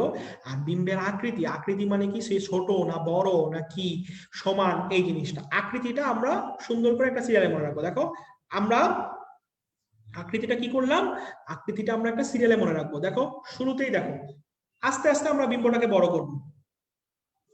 প্রথমে বিম্বটা দেখো 1 নম্বর অবস্থানে বিম্বটা কি? অত্যন্ত খর্বিত, অত্যন্ত ছোট, তারপরে শুধুমাত্র ছোট, তারপরে লক্ষ্যবস্তু সমান, তারপরে বিবর্ধিত, তারপরে অত্যন্ত বিবর্ধিত। আচ্ছা, অপরাজিত ঐশী 6 নাম্বারটা অবাস্তব। হ্যাঁ, আমি তো এই জন্যই বলছি 6 নাম্বারের দিকে তোমার তাকানোরই দরকার নেই, তুমি প্রথম 5টাই মুখস্থ রাখো তাহলেই হবে, ঠিক আছে? আচ্ছা, এখন বিম্বের আকৃতিটা কি? আমরা আস্তে আস্তে কি করছি? বড় করছি। দেখো প্রথমে বিম্বটা একদম ছোট, তারপরে শুধু ছোট, তারপরে সমান, তারপরে বড়, তারপরে অত্যন্ত বড়। তাহলে আস্তে আস্তে সিরিয়ালটা এভাবে মুখস্থ রাখা যায়।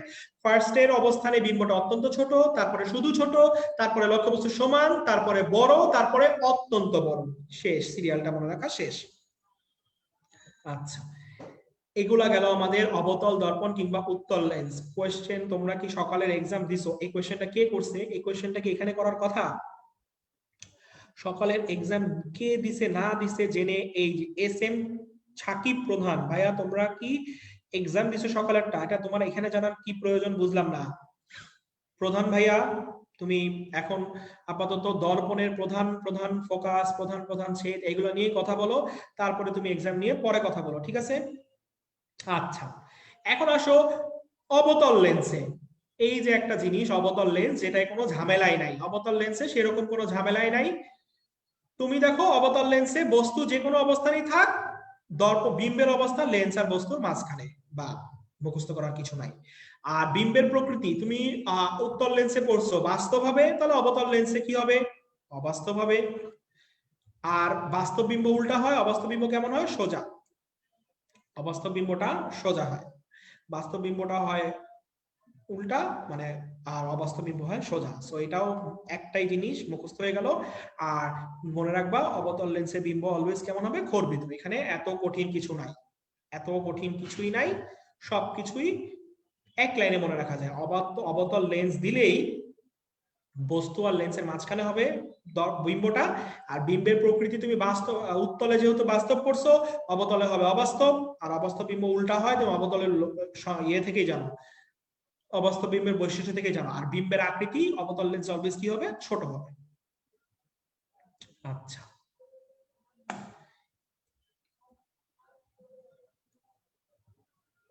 ভাইয়া লেন্সের ধর্মকে কাজে লাগিয়ে কি কি তৈরি করা হয় সেটা আছে। মাহিয়া তাসনিম মোহনা, হ্যাঁ ঠিক আছে, ওগুলো একটু রিডিং দেখে নিও, পড়ে নিও, কোনো সমস্যা নাই, একটু দেখে নিবা। আচ্ছা, তারপরেও অনেকে এখনো দেখতেছি যে এক্সাম নিয়ে আলোচনা করতেছে প্রধান ভাইয়ার মতন। আচ্ছা ঠিক আছে, এখন চাইলে আলোচনা করতে পারা আমাদের এই জ্যামিতিক আলোক বিজ্ঞান তোমাদের এক্সামে আলোচনা বলতে বলতে আমি জ্যামিতিক আলোক এক্সাম বলতেছিলাম টপিকের নাম, সরি জ্যামিতিক আলোক বিজ্ঞান। হ্যাঁ, জ্যামিতিক আলোক বিজ্ঞান চ্যাপ্টারটার এখানকার যে জিনিসগুলো ছিল, হ্যাঁ যেই টপিকগুলো ছিল আমাদের জ্যামিতিক আলোক বিজ্ঞানের,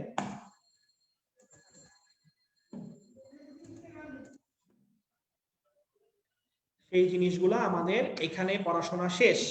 ঠিক আছে, পড়াশোনা শেষ।